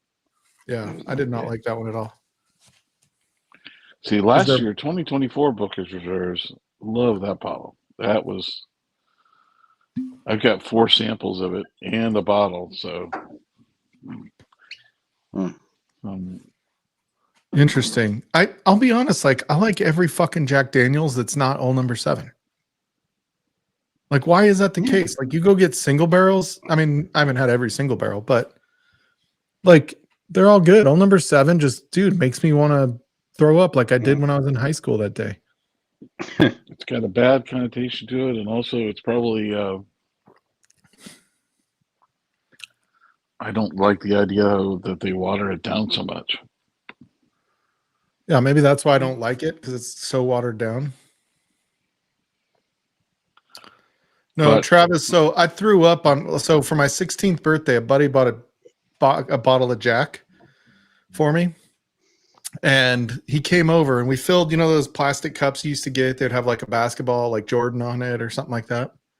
We got 2 of those cups. We did Pepsi and the 5th of Jack Daniels. So we split it up on those big cups and, filled them to the top. I took 1 sip. Just 1 sip. Puked. I've not been able to drink Jack Daniels since Old Number 7. Can't do it. That'll do it. Still brings that gag reflex to me. Yeah, the Heritage is pretty good. This Heritage toasted. Yeah, I think the toasting always kind of gives you that marshmallowy. There's something like that sweet. Elijah Craig toasted always gave me s'mores. I always got the s'mores flavor. Okay. This guy just made you guys look like fools. And he spins the ball after he gets done making the run for Detroit. And the defensive player for Philly starts telling him, "You need to shut up. You need to shut up." I'm like, dude, he just made you guys look like fools. Oh, yeah, I see it. It's funny how this is always 30 seconds behind. Oh, yeah. I'm always ahead of because I'm watching on everybody Hulu for whatever reasons. Yeah, if you're on DirecTV or Time Warner or cable or something like that, it's usually I'm doing broadcast. I'm doing our local broadcast here, and for whatever reason, streaming's always slow. The stream always. I stream, and my older brother is on cable, and during Caps playoffs games, I'll get a text message 30 seconds. Yeah. He'll send it, and it happened 30 seconds on my screen later when they finally score. So I quit. I turn my phone off during games so he doesn't ruin my shit for me. Ooh. The Jack ASM Oloroso finished is a tough pour. Ooh, really? That would be one I don't like. Get it? Oh, shit. Oh. Mushi Mushi. Oh, wait. He's not in Japan. He's in China. The Jack Daniels Sweet Nash. the new sweet mash version they have. It's a distiller series, little Oh, yeah. 375, 117 proof. It is amazing. It's Yeah, I had a one that I'm sample of like, that. I had a sample of that. That was really good. they need to make that. That I just said that's one they got to do. I would have played the Eco less over. And beaches. good thing I don't gamble. Yeah, I have an issue. I'm gonna go on a rant for a second. I think the way they advertise gambling and as addictive as gambling actually is, and the way that, I mean, it's everything. If you guys ever see this guy named CoffeeZilla, he did a really good little bit on this on YouTube where he was talking about how like everything is now you can win something. Oh yeah. And they're doing it in kids games, like Call of Duty does it, like all these, I mean, that's kind of an adult game, but you know what I'm saying? And now they advertise the living hell out of all of these, gambling sites that have so much money in it. Like think of how much like Kevin Hart's making, LeBron, fucking all these, athletes. And then they get pissed off when they find out that athletes are participating. I'm like, you're shoving it down everybody's fucking throat. And then expecting these athletes to be, more than anybody else that you're marketing to. Like you're using them to market and then not letting them do it. And those that do it anyway, we're seeing are getting arrested, like fucking Chauncey Billups from basketball. And it's like, we need to limit like the advertising on these. Well, Chauncey wasn't even playing basketball still. No, He he's was coaching. just playing in poker games. He's Yeah, coach. he was. Well, he was doing poker games. There were folks that were giving LeBron injury news, before it was out, so people could make bets. Like, I mean, it's pretty crazy, and they're getting really good now with AI at catching anomalies and betting. Have you seen all this shit that they're catching? Oh yeah, but they've got all the money in the world to catch all the people, so they can disqualify the bets, and they keep the money. Yep. They never give the money back for a bad bet. They never give the money back. They just take it because they're allowed to do that. And I'm like, yeah, and they just like, they see easy money. These people see easy money. Like I can make 20 grand if I just let somebody know that LeBron is still hurt. And it seems like a victimless crime, but it's pretty crazy, dude, how they're like, I just think they way over advertise these. I think it's a scourge on our society. If you want to fucking gamble, I'm all for it. I don't care if you gamble. Like I play lotto. It's fine. But the bottom line is they shouldn't be advertising it this much where kids can get into it really young and, it's highly addictive. Like people are losing their homes. They're losing everything because of it. Not just athletes, everybody. it is a greater problem right now than it ever was. Yeah, it's because now it's legal everywhere. It used to be so Right. highly restricted. Yeah, and you used to have to go somewhere to do it. Now you can do it right on your phone. Yep. Right. And I mean, they were like, they were talking sociologists, like CoffeeZilla brought it up, and he was like, go look at this study, and it talks about like husbands sneaking and lying to continue to do it, and it's almost like they're cheating on their wife with this because it's their rush, it's their high, Mm-hmm. and they can go sneak into the kitchen real quick and go place that like next person to score a touchdown bet. It's like we don't need this. Like it's just there's so much money that we have to have it because. And gambling is the funniest thing because no matter where you're gambling, you have the odds against you. Oh, they're 100% going to win every time. If they're not going to win, they'll find a way to say you were cheating. Yeah. Yeah, like as soon as you try to make the odds in your favor or as close to being in your favor as possible, they ask you to leave. Yeah. Goodbye. Yeah, you're not allowed to keep cards. You can't win. No, the odds have to be as against you as the game says they are.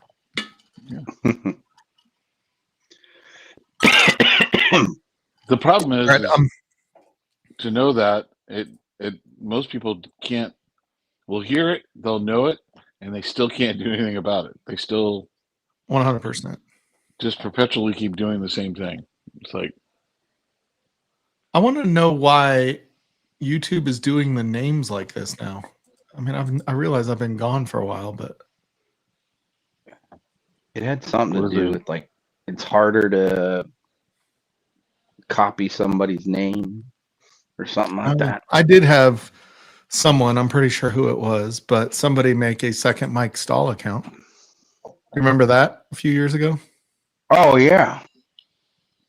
Where you went and looked at the profile and it was Mike Stahl pees on his blind wife in the shower. Mm-hmm. Pretty high ethics kind of guy. I'm pretty sure I know who that was in the community. It was Roger. no. All I'm trying to do is get people to subscribe and like our show. I'm trying to get up close to 500 by the end of the year.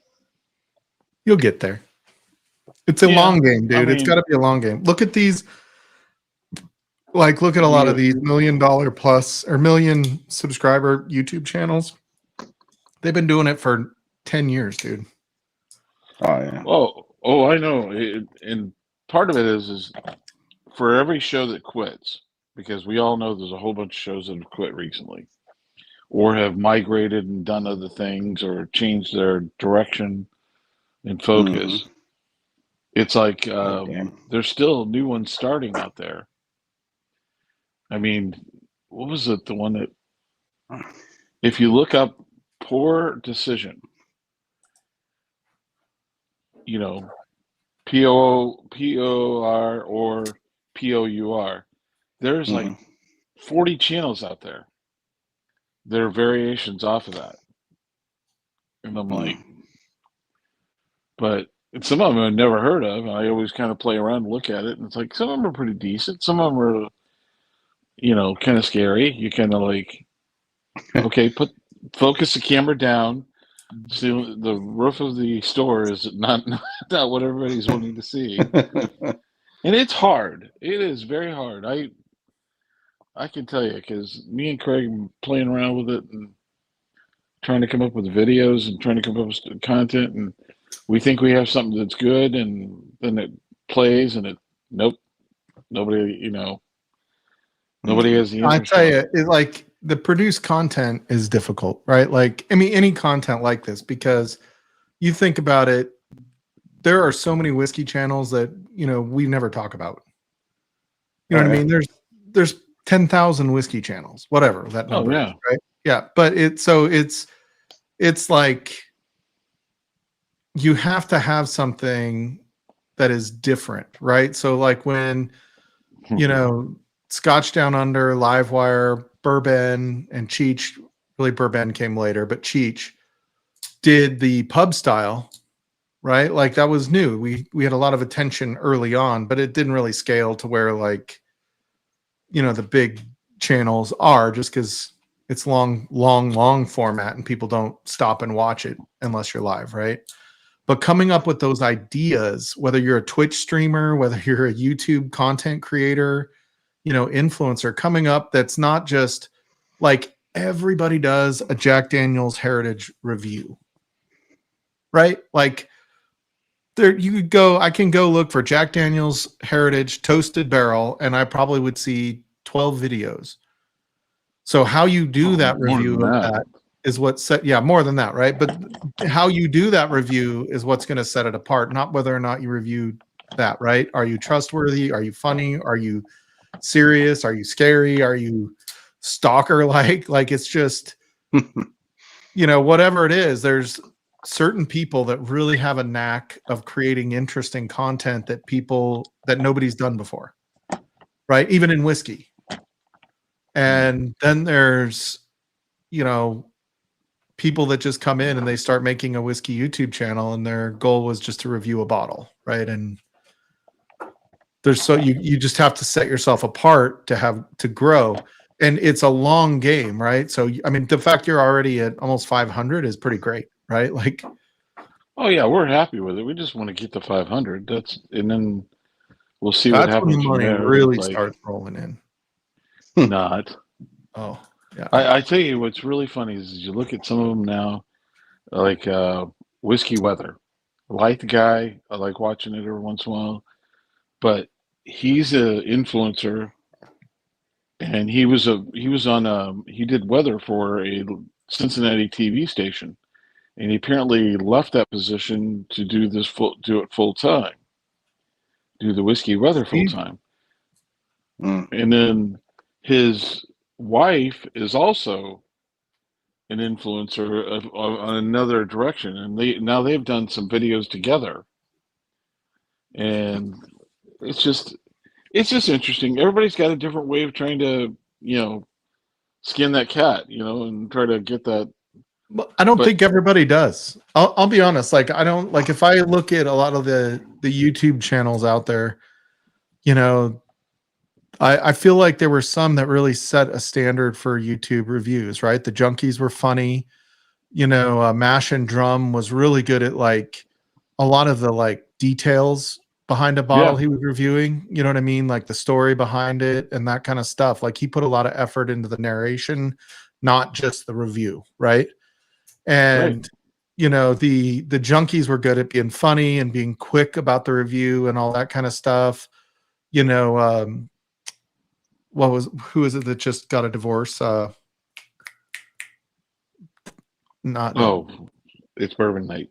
It's Bourbon Night, right? Like they had their own little way of interacting with, a husband and a wife on the show and stuff like that. Like I think that there's a lot, and this is across everything. This isn't just bourbon. There's a lot, like it could be a knife review, right? Like there's a lot of this stuff that is really just the same stuff. Like, oh, I can hold the knife, I can look at the knife, I can pet the knife, I can sharpen the knife, I like the steel, I like the handle, it's great ergonomics. Ooh, there's a hot spot. Like all those things, everybody does that, right? This is how much it weighs, this is how it fits in your pocket, right? Or Mhm. bourbon, right? Is it worth the price? What are the notes I'm getting? Do I like it? What does it compare to? It's all kind of the same thing. And I think a lot of people do that. And it's those that have that special thing like Mash and Drum, like the Bourbon Junkies, like it's Bourbon Night, like that have all that extra stuff that they put into it and the ideas to keep it all fresh and new and keep doing what they do and, add value to their audience. Those are the ones that get big. Yeah, and the big thing with it, I think all of them are saying it right now. The amount of people on, if you look out there and look, maybe people will prove me wrong, when they go live and they do their lives, the number of people watching the lives is not anywhere near where it once was. I can remember when Master Journey would come on, it'd be Master Drone would come on, it'd be 500 or 600 people on there.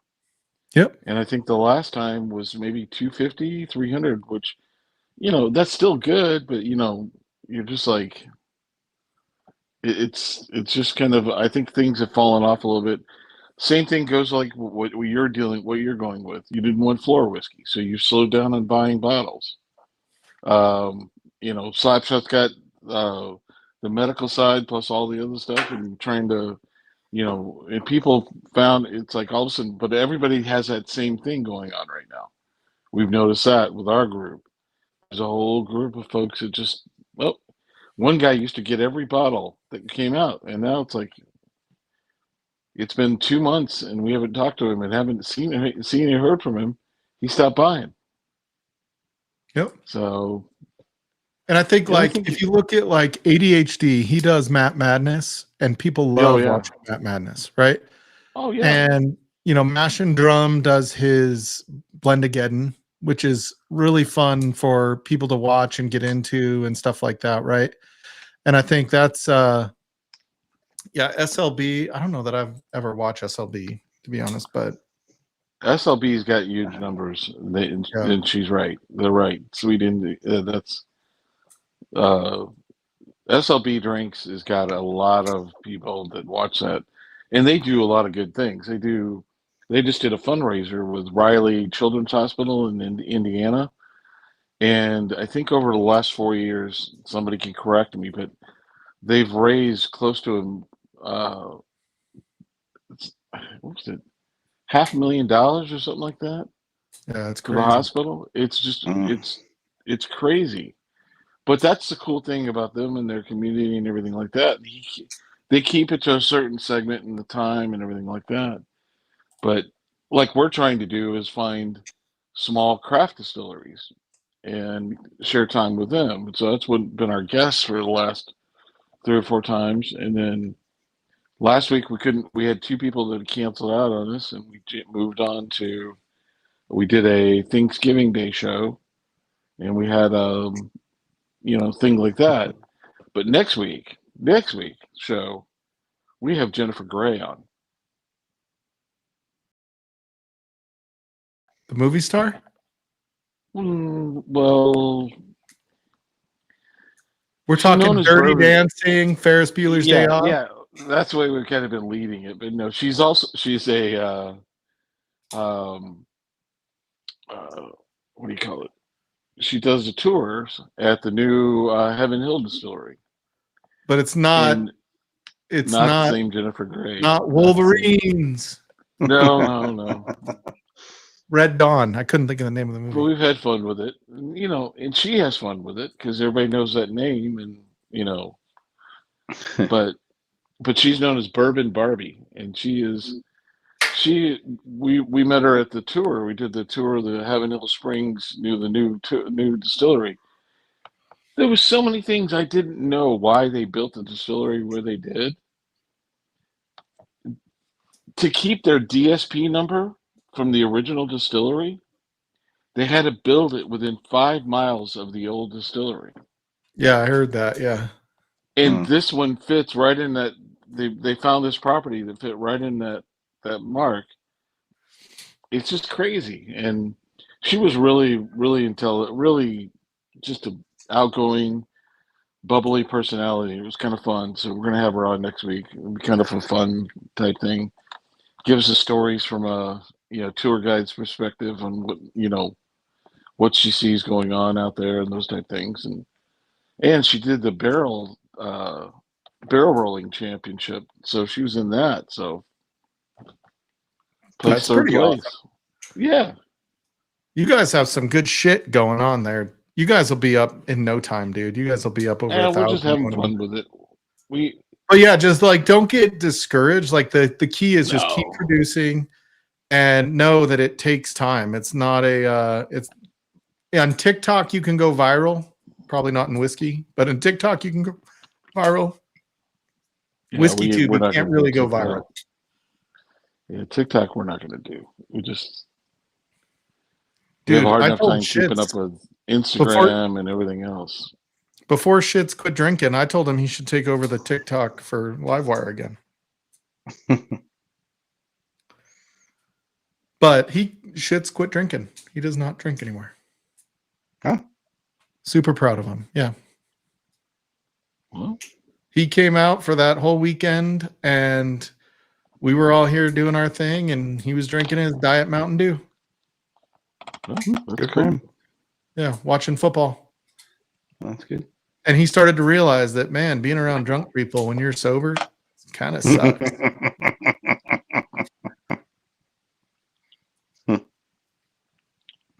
Yeah, Dave just said that SLB raised around $450,000 for Riley's Children's Hospital. Oh, it was $1 Over million. $1 I didn't want to last overstate year. it. Jeez. Yeah, which is crazy. But it's all, again, they're totally focused on that project, and it's a great thing. Yeah. I mean, we did Warriors for Warren for, I forget. I've lost mine. Not up too long, but it's this young man that the parents have a non-for-profit to try to draw awareness to the disease that he has, and apparently it's a terminal situation. There's only he's only one of 200 that have been diagnosed. And the thought is that there is more out there. They just haven't been diagnosed because nobody knows what the true symptom, can't coordinate the symptoms together. And Riley's Children's Hospital is one of the places that's where they go to, and they're, putting it all together. And you talk about good people. They're just super nice people, and and they're tied to the bourbon side. They started doing single barrels because they do a bourbon get together, and they do single barrels through a non-distilling producer in Indianapolis. That Old Hamer is one of their brands, and they do a single barrel every year that kind of supports their cause. And it's just great people and great things. Those are the fun parts about our bourbon community is people will support that stuff, and that's what you need. But it's also the smaller distilleries we interview. We interviewed Nobleton Distillery, and they were just super interesting. Just learned so much about their brand and everything. And most people don't know where it is because they're only distributed in Missouri. But there's people that get single barrels all across the country because they get it, delivered into their state or whatever. So. Yeah, you're not wrong, sweet Cindy. This community never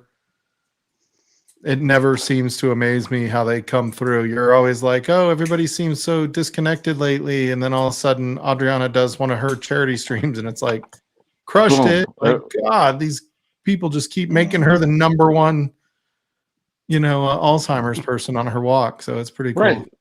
And it's not hard to give to her part because she's honest and she's sincere, and dude, it's her focus. Yeah, it's like her life. Like she donates her whole life to that cause. Yeah. But that doesn't make it like more impressive than somebody else doing it there. It's one of the reasons like my passion falls with her in that stuff, just because I know that she is a doctor and could go make a ton of money somewhere else, but she's doing it at a research university. You know what I mean? Like, yeah.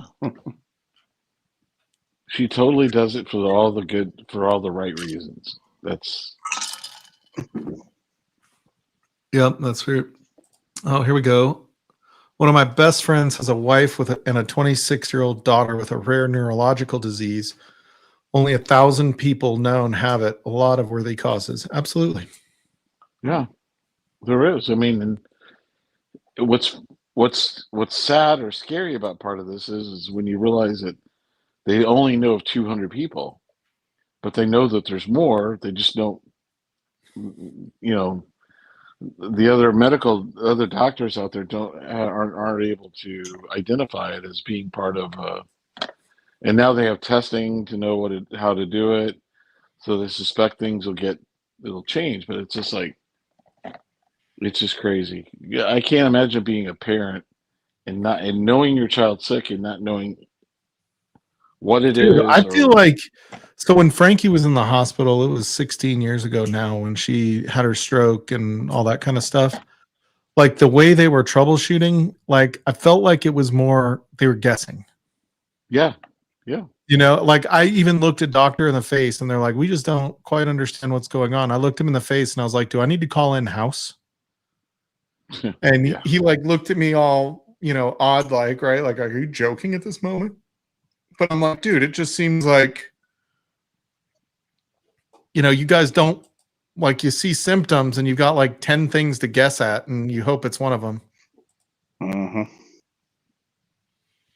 What's up, Vic? Get your fucking ass on here, dude. You haven't been in Livewire in over a year. It's not like you went all night last night or anything. Maybe you should take the night off. Vic, I give you permission to not jump on. Oh, he's 24-hour man. He'll be on. Yeah, no, he can't. He can't go 2 nights in a row. Oh, he's driving. Oh. Nope, he can't do it while you're driving. Yeah, don't do it while you're driving, unless it's your kid, because I love that guy. He can be on. Yeah, they throw darts. Like I swear, they're like, I think maybe that's why House was such a good show. You know what I mean? It's because I think people could relate to some of that stuff that they're doing. You know what I mean? Yeah, the things I relate to what happened to my wife whenever we were going through the middle of the pandemic and being bounced to doctors and having a doctor just totally screw up what was going on with her system and everything like that, and finding out it was actually her gallbladder had basically died inside of her, and she got it removed, and all the symptoms and all the problems that she had and all the things, everything just went, got better because she had a doctor that just went back and went through all the stuff, and he broke it all down. He was just a general practitioner, and he goes, we got to get an ultrasound. He goes, I think it's your gallbladder. And come to find out it was totally not working and defunct, just like, because they had so much going on at that time. Yeah, I don't mean to change the subject, but I'm just wondering, are we taking bets on whether Eric is going to show up after the Broncos beat the Chiefs? Oh, no. I am not someone that normally talks shit because I hate it when the Broncos lose, which happens a lot. And you not talk shit? Not about Broncos for whatever reason. Not about Broncos. You got to clarify that. Yeah. So back to what you were saying is when Frankie was in the hospital at that point, like I walked in at one point and she had like, those CareFusion pumps going into her pick, and she had like 7 of them, like 4 on one level and then 3 on another, all like loading her up when she was in the coma. They had this breathing thing when they intubated her that reverses how breathing normally happens. So normally when we breathe, we exhale and there's a pause at the end of the exhale, and you go in and out real quick and then pause at the end of your exhale. They reversed it because her oxygen levels and her lungs were failing. So they reversed it to where they would go in and she'd basically hold her breath in for a couple seconds and then out and in right away. So they're guessing at what the problem is, but they are really good at chasing the symptoms, I guess. Oh yeah. I guess that's what Adriana always says is there's no money in cure. And so it makes the cure stuff harder, right? You cure somebody of diabetes, you don't need metformin or insulin anymore. Right? So the drug companies don't want there to be a cure. They just want to treat it.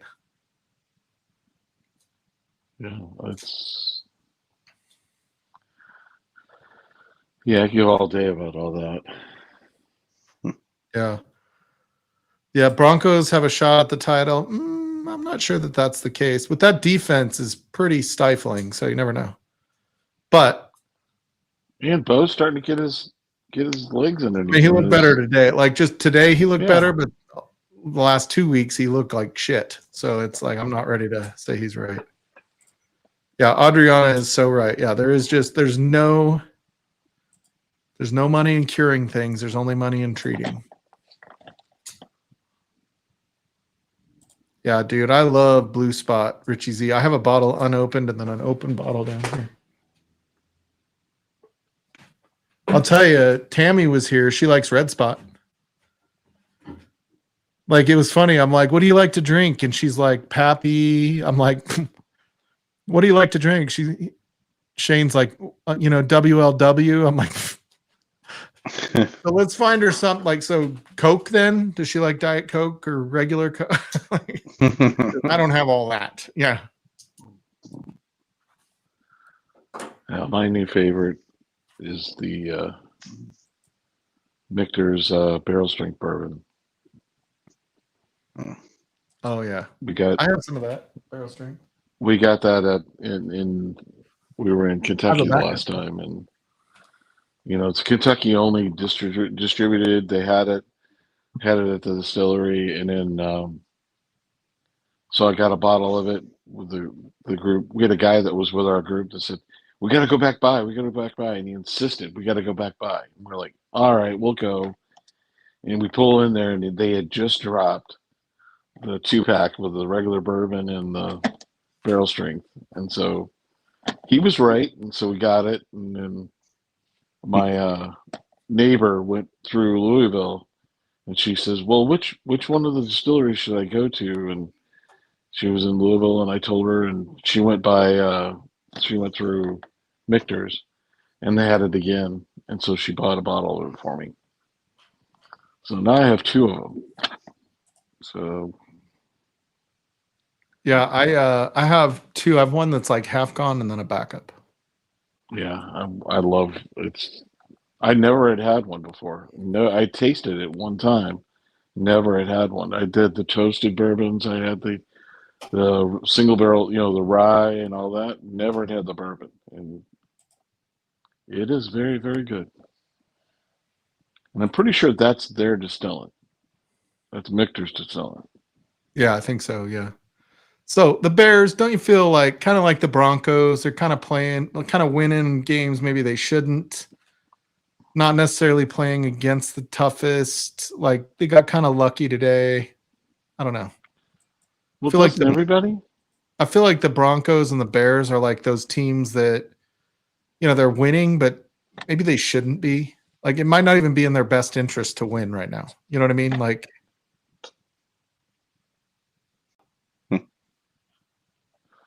Well, you look at the Eagles and Detroit tonight. yeah, this is a pretty good game. It's funny. Denver's in a 6 It's to now 13 16 game. to 6. And I have this strange feeling that Detroit's going to come back and win this game. But Denver's in a 16 to 6 game winning, and everybody's like, what a shitty game. But anybody else does that game, and it's like, oh, fucking tough teams going at it. Well, it just seems like this whole week was that. There was a lot of that this week. Those close games are kind of, The Bears haven't beat a team with a winning record. That doesn't stop their fan from running their mouth constantly. Isn't that the Chicago way? Come on. come on. I will say the Packers are looking a lot beatable lately. Egg roll. Dan. The Bears are winning ugly, but after a bunch of years, who cares? Yeah, Denver, like before last year, had been 8 years since they made the playoffs. So There's a lot the way, of close cheers, divisions Dan. out there. What's that? There's a lot of close divisions out there. I mean, I think San Francisco won again today, didn't they? Did they? I think they did, yeah. But they played Arizona. And Seattle lost. But they played the Rams. Like, I think the Rams are the best team in the NFC right now. Yeah. Somebody, speaking of fantasy football, somebody in our football league dropped Matthew Stafford. I'm like, oh, okay. Dude, he could win the MVP this year. Like, he's playing. Yeah, I know. hits. The Dolphins beat the agree. Commanders. That was beautiful. Even though I think McDaniels, the coach of the Dolphins, is a fucking wackadoo. He's Is he weird. still there? Yeah. Dude, that Oh, guy, okay. he claims the coach of the Redskins like saved his life when he talked to him about sobriety. I'm like, dude, I have seen you the last 2 years in Miami. There ain't no way you're fucking sober. You may not be drinking, but you got something going on. You are living the South Beach life.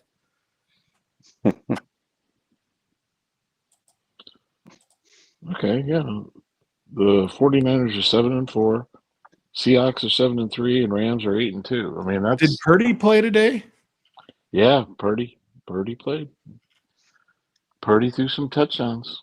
Dude, Purdy, if they can get Purdy rolling and staying healthy, they put up 41 points. Look at that shit. Yeah. Jacoby Brissett threw for 450 yards on him.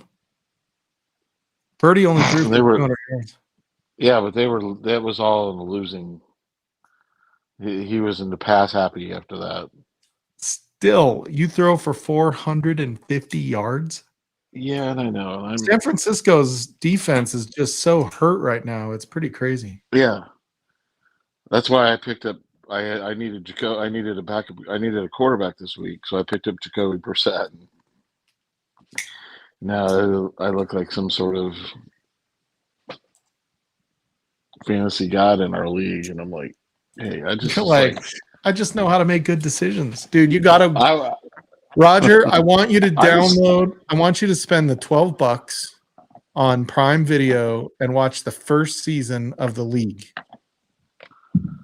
I got it. It's 30-minute episodes. It's fucking hilarious. You'll love it. And then I want a full report back. I'm going to do the same thing this week. We're going to watch that this week. Although I have to travel. I'm traveling on Thursday, but when are you coming to Little Rock? dude, I've got to go. I think we're having QBRs with Dillard's the second week of December.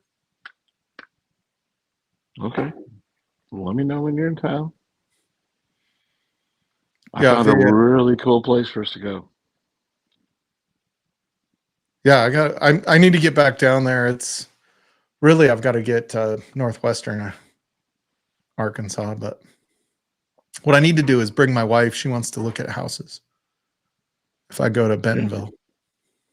Bring her on. Hey, go to Conway. That's where you need to go. Yeah, that's where one of the reps that I work with lives in Conway. And I'm like, dude, I could live in Conway. I'm down. Yeah. But dude, it's like, so like I want to move to Arkansas. That's what my thought is here in the next 2 or 3 years, right? Maybe even the next year, depending on how it goes where I'm at today. If I can get, a large retailer buying from us, then it might make sense for me to move to Northwest Arkansas to just cover that account, who many of you know, who is based in Bentonville. But the then we're like, we go up to, I thought I was thumbs upping, but then we go up to like Steamboat and Craig, and we're driving through, Laramie to get to Steamboat, and then we drive back down the Southway to get home today. And I'm like, fucking, there is no place in this country like Colorado. Well, you're right. Like Colorado has some of the most amazing, and I'm not saying that others aren't incredible. I'm not trying to minimize other, but when it comes just to my, like, where I feel my mental health at its complete highest, it's when I'm in the like fucking Rocky Mountains, dude. Like, how many people don't ever get to go see the Rockies? I could barely get Slapshot to get out of the car in the Rockies. I'm like, let's go walk on this bridge. And he's like, fuck no. That's true.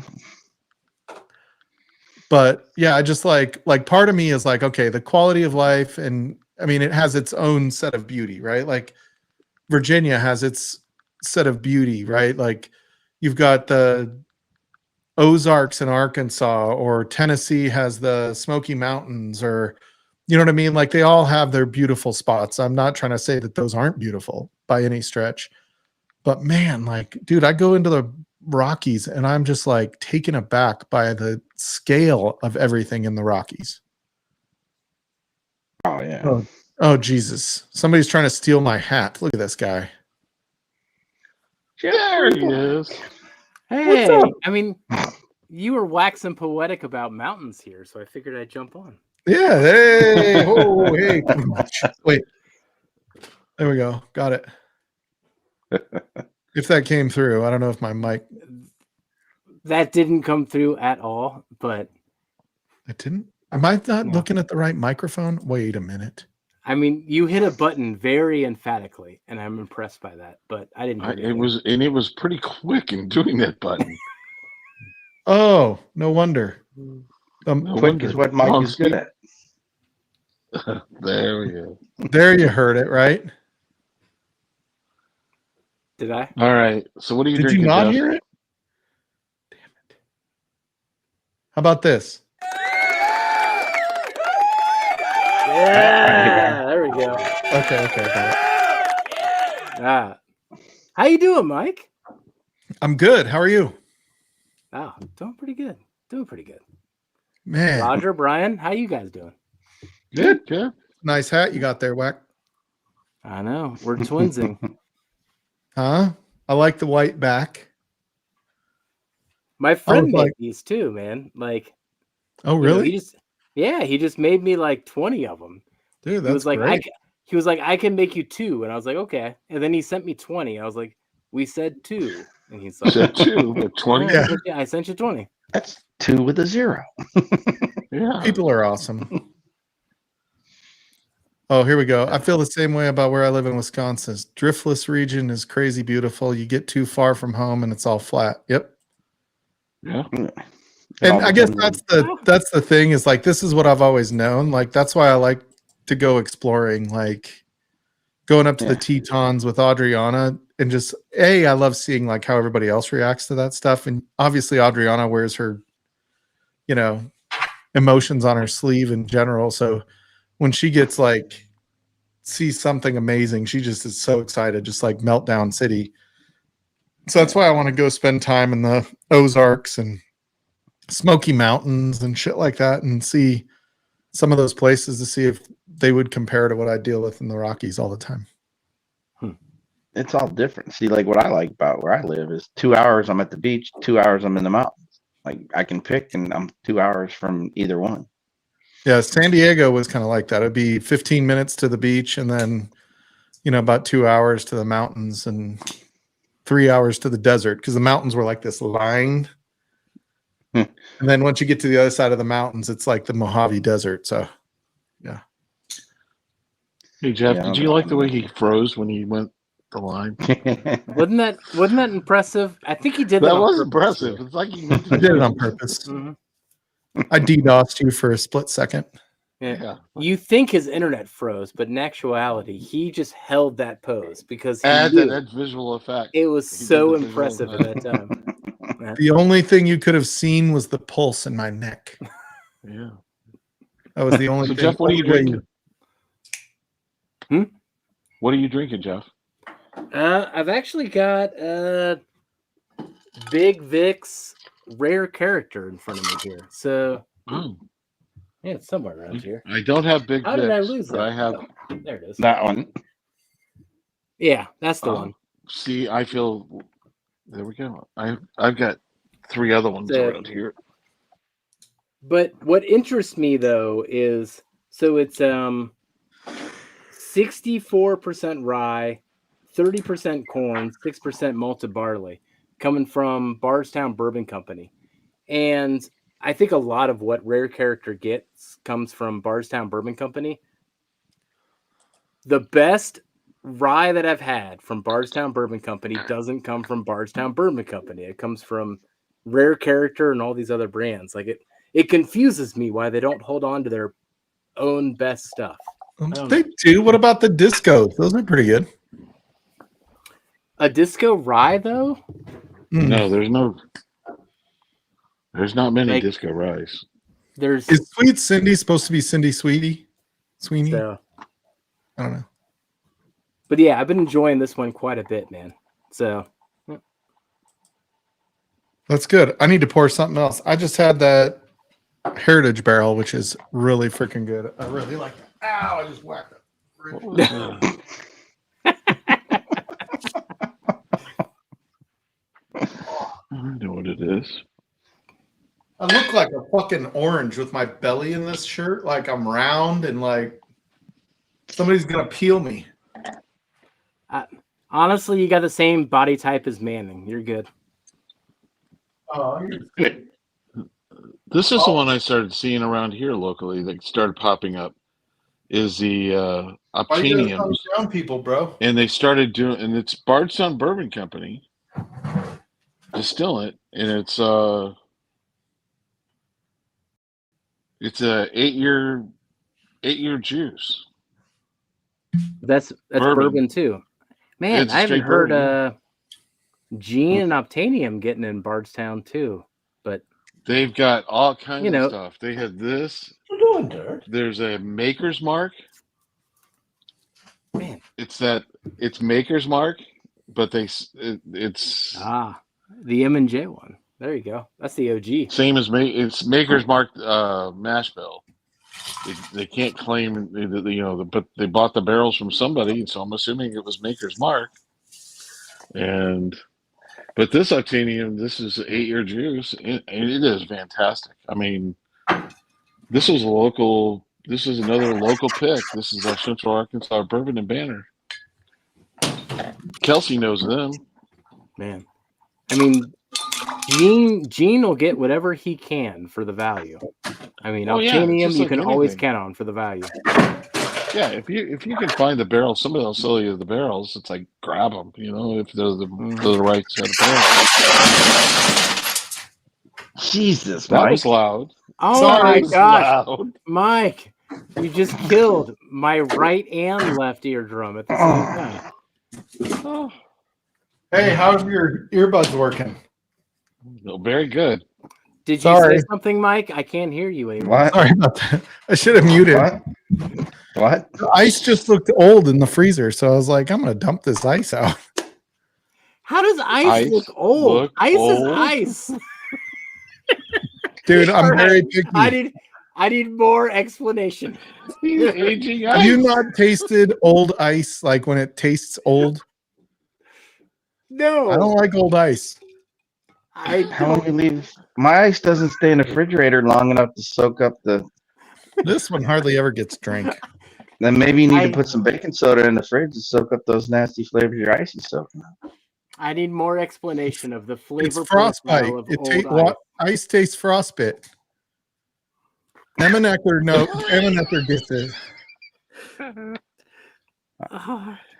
You Hey, both fell down and bumped your Damn, head. Yeah, I this wasn't one. paying attention. I thought somebody just. See, I've got the little ice balls. My refrigerator makes all the little balls of ice, you know, with a nipple on them. Oh, sorry, but you know, and I know I have to occasionally clean that out and break it up so that it'll keep producing ice, but never I thought don't of know. getting aged ice. Dude, You old know, ice hey, tastes that's a bad, whole Mac. thing. I guess gotta I have have never aged ice to left go to ice your in the aged fridge bourbon. long enough. Old ice tastes bad. Ice is Right. ice. I'm still trying to figure out this. Like I almost. guess a I go chemical through my level. ice Like, how quicker does- than you because I've never ever Yeah. experienced old ice. Yeah, like I drink the ice balls upstairs pretty fast. My freezer does the round ones, almost round. Oh There's yeah, like that's one mine with a does flat too. spot, Yeah, love those. I drink those pretty fast, but down here the ice doesn't get drank that often. Mm. I don't have a water filter, and people come to visit and they're like, "Oh, I need water filter," so they drink out of my fridge upstairs. But the thing that depresses me about this though, Mike, is like somebody has an appetite for old ice. Then like there's a market for this, and you just poured it down the drain. Oh yeah, you Oh. just you poured could it have in the sold it drain. to somebody. Yeah, It's a dusty. It's technically a dusty. Yeah. Sold this dusty Dusty ice to somebody. Yeah. match it up with your vintage bourbon with your vintage ice, and there you go. There you go. Yeah, for sure. You've got a whiskey bar. Hmm. We have vintage ice in our whiskey bar. I mean, you were guaranteed to be at literally least 4 years melting dollars down the drain right now. It just made more ice. It just dumped more ice into the tray. What's even crazier about it is, after this show's over, we're gonna hear it some whiskey bar advertising. We have vintage ice, 40-year-old Dusty ice. ice, It was out of a taken Out of the- directly from an iceberg. out So of the this one's Colorado Indiana. mountains. This one's Indiana. That's an OG one, man. Dude, this I wonder one's if good. I wonder if I still Oh, have this that. one is- I don't think I still do. Yeah, this is I might have- Indiana. Yes, this is Oh, no, aged I still ice have in the that. Rockies. I bet you I still have that one back here. Hey, Emmenecker totally fucking gets me. Oh, there it is. Oh, Mark, so you have a refrigerator that produces old ice too? No, There you nobody go. likes old There, ice. there you gotta- go. You got distribution covered. You got the West Coast, and There you Mark go. has the East. 113.54. yep. It was buried. He's got the what was that Interstellar movie? That's what that Yep. reminds me of. Oh, Yep. All right. I'll cheers you with this one, but I did have to keep my time short tonight. But I'll cheers with this No one. worries. time short? We're all keeping our time short, Whack. Yeah, we're only here so long. Then we have to move on. I'm gonna have to get you a new cat, Roger. Why? I like mine. You got a new cat? Oh, cat? No. Cap. I thought you said cap. This I is like your great. cap. No, I don't want you to get rid of your cap. Yeah. Cheers, Whack. All right. Cheers. Cheers, everybody. Whack, that's empty. I can tell that's empty. What do you mean it's empty? I'm just kidding.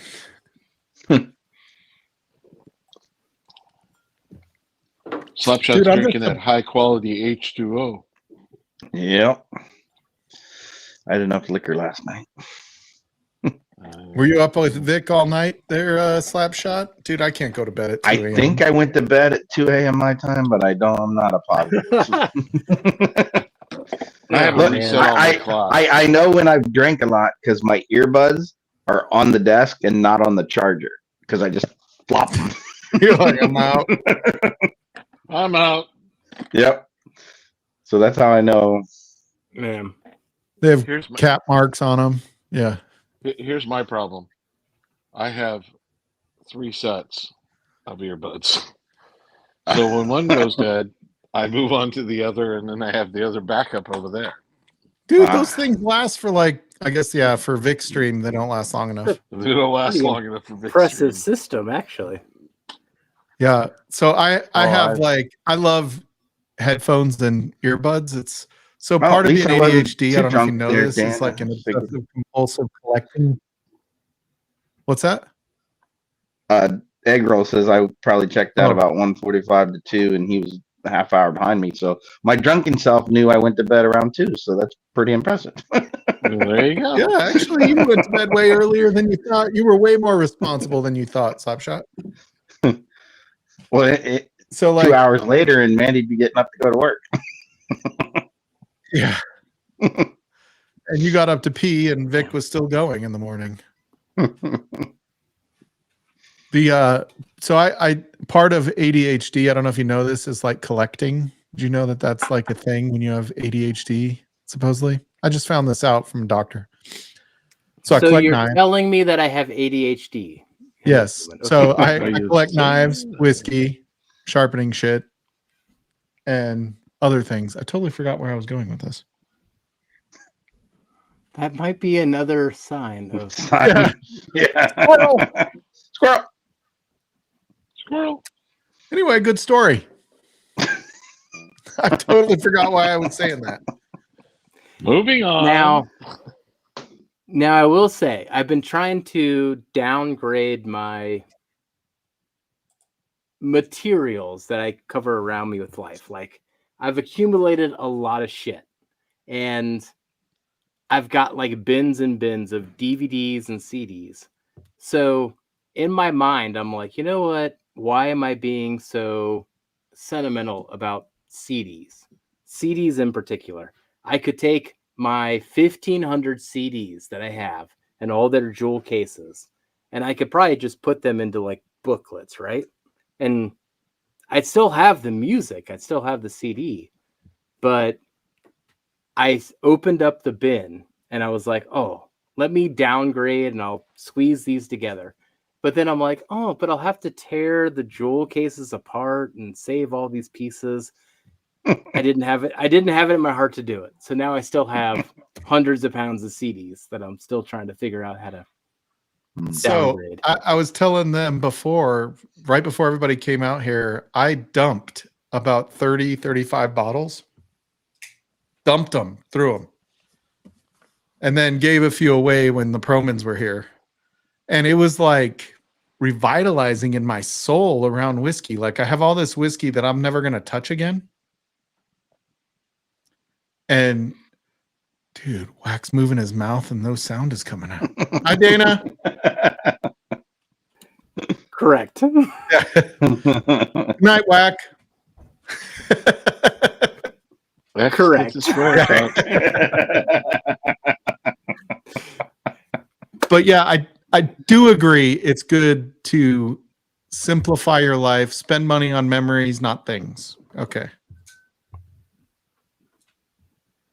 Whack, go spend time with Dana. We love you, dude. Sorry, I've been beckoned. I'll No. catch you guys later. All good, dude.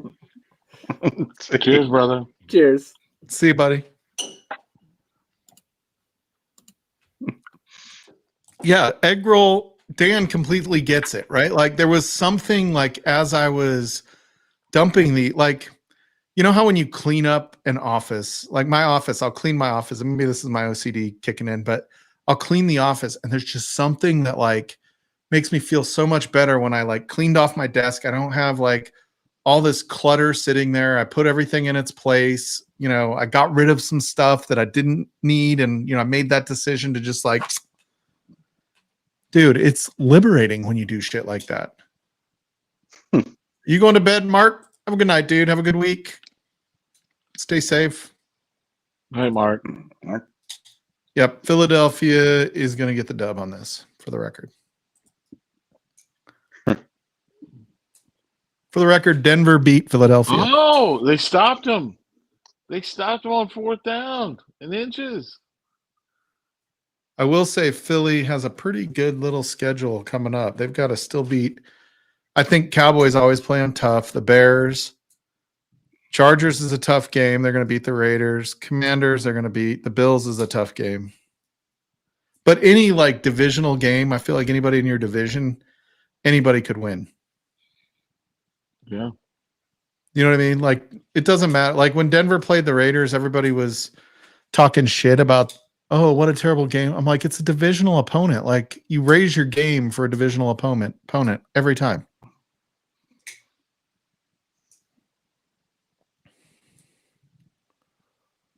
Oh man, they had a good camera view on that to see if he got it, huh? Yeah, Tush Push did not work that time.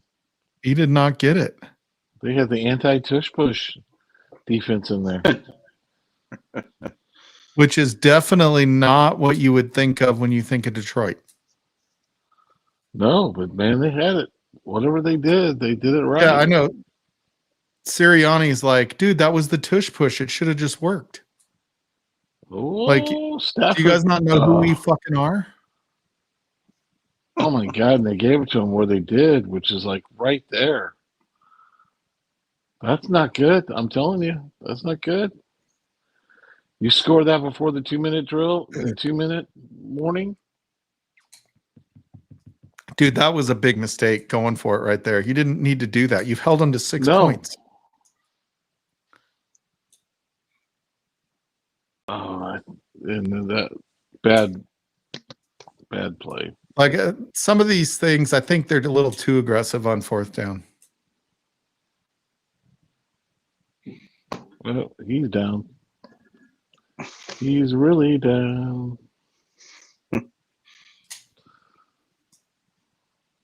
Eagles have stopped Lions on like 5 4th downs today. Yeah, the Lions are known for going for all that shit. Mm-hmm. Although I think so is Philly. And again, this early in the season, I still think it doesn't. Like they're 10 points. They're in field goal range as long as. Okay, he got sacked. They're not in field goal range anymore, maybe. Still barely. As long as you're like, they still need a field goal and a touchdown. Right. So you gave them the field goal by And going do for it not on throw the 4th down. interception. The interception is not what they need. Because if you think about it, like you're talking about how much time is left, and you're talking about like taking a sack there was just the most stupid thing. Oh, he's going for it. But you only He's got have. He's going for it? Okay, I'm still on 3rd and 17. Yeah, you'll get there, and yeah, he's gonna go for it. You got to kick the field goal. You need 2 scores. I know that. You know that. He has no faith in his kicker, apparently. And of course, there's a time he wanted the timeout from Philly. Philly gotta used their timeout.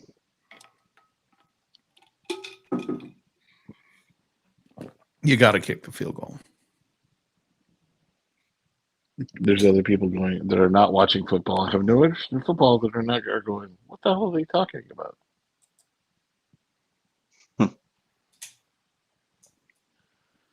Yeah, I'll be honest, sweet Cindy, it's not Caleb. Just for the record. Like I watched Caleb play. It's not Caleb. Yeah, I do feel I agree with you, Richie Z. There is a lot of parity, and injuries only make it higher parity. I missed it right here. Well, now they're going to kick the field goal. That's what they wanted. They wanted them to use their timeout. And here goes the kick. It's long enough. It's deep enough. It's good. It's good. Sweet. Yeah, you can't go for 4th and 17 when you're in field goal range. That would make no fucking 'cause sense. now the Dan 2-minute Campbell. warning's already been played. Oh yeah, that's right. I do remember seeing them warming up tonight, and it was like they were starting the kicks outside of the uprights and missing them to the other side. Oh, that was the problem the other day in the Michigan game in Wrigley Field. Nobody had an idea what was going on. The wind was blowing around, swirling around Wrigley Field. Kickers were putting the balls up, and it was like they had no idea where it was going. Yeah, he's almost as good as Bo Nix. Sweets, Cindy.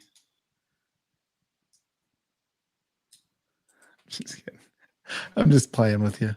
Well, he's Just got to have playing. He's got to have wide receivers that don't drop the goddamn ball. Dude, Bo I Nix, mean, dude, they dropped so Bo many. Nix had it. fucking Caleb had it. He had it in their hands. Denver when they is dropped it. leading the league in fucking drop passes. Oh yeah, yeah, I can They believe it. they did a thing, and it said like if he didn't have the drop passes, his quarterback rating would be like 20 points higher. It was, I forget what it was. It was like 12 points higher on average if he didn't have the drop passes. I can believe it. Dude, well, it is the Windy City. Isn't it windy in Chicago like every day? I feel like that's Oh yeah, oh yeah. It's windy, but it was just when you're playing at a stadium that is not a stadium. It's a put together stadium, and they have no idea which way the wind's going to go, and there was no way to practice for it or anything like that. Yeah, I will Shit. say that like Caleb Williams, kind of like Patrick Mahomes, has that like fucking escapability. Did you see that play today when like he was dead to fucking rights? Like they had him and he just like goes and ripped his head out and then runs and fucking a spinning juke. Yeah, it was the craziest thing. Like they had him. Like every other quarterback in the league would have been down, but Caleb Williams for some reason was like, I'm not fucking going down with just this little hair pull. Hell no. I'm gonna keep going. Yeah, and that's super frustrating to play against, right? Because it's like you think you have them, and then you go hit them hard the next time, and it's a freaking yeah. That was our Nix sucks. Come on. Nix has more yards, more touchdowns, he's done more than any other quarterback from that QB class in the last 2 years. Like it's not even close. He has more wins. The only thing is, what's his name from Washington has playoff wins. You loved watching Montana. Yeah, Montana had a pretty ball, man. That's for sure. In fairness, everybody looked good throwing to Jerry Rice. Yeah, Steve Young looked good throwing to Jerry Rice and Terrell Owens.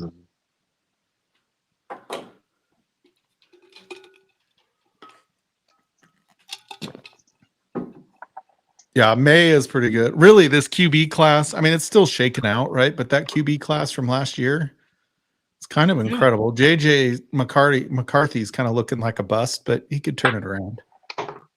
Penix looks but he still has a lot of potential. But you look at Drake May, what's his name in Washington, and Bo Nix, like they all kind of run their team pretty well. Well, JJ had the game won, and then the returner for the Bears, pulled them out of the hole they were in and returned that ball 40, 50 yards on the kickoff. And gave him the ability to kick that ball. So he's averaging 2 interceptions a game right now. Yeah. He's young. He didn't have a rookie year last year. I did think it was interesting if you saw the stats, they were like JJ McCarthy has only lost like 5 games in his entire football career as a quarterback back to high school. Oh yeah. As a starting quarterback, he's lost like 4 or 5 games total before. Yeah, he was scary back in high school. Like high school, he played for Michigan, where as a starter, he only lost 1 fucking game or something like that. In his entire... Yeah. Oh, I know. Like that's a winner, dude. That's a winner. Richie, that should bother you. Like nobody looks at Montana as a chief, for the record.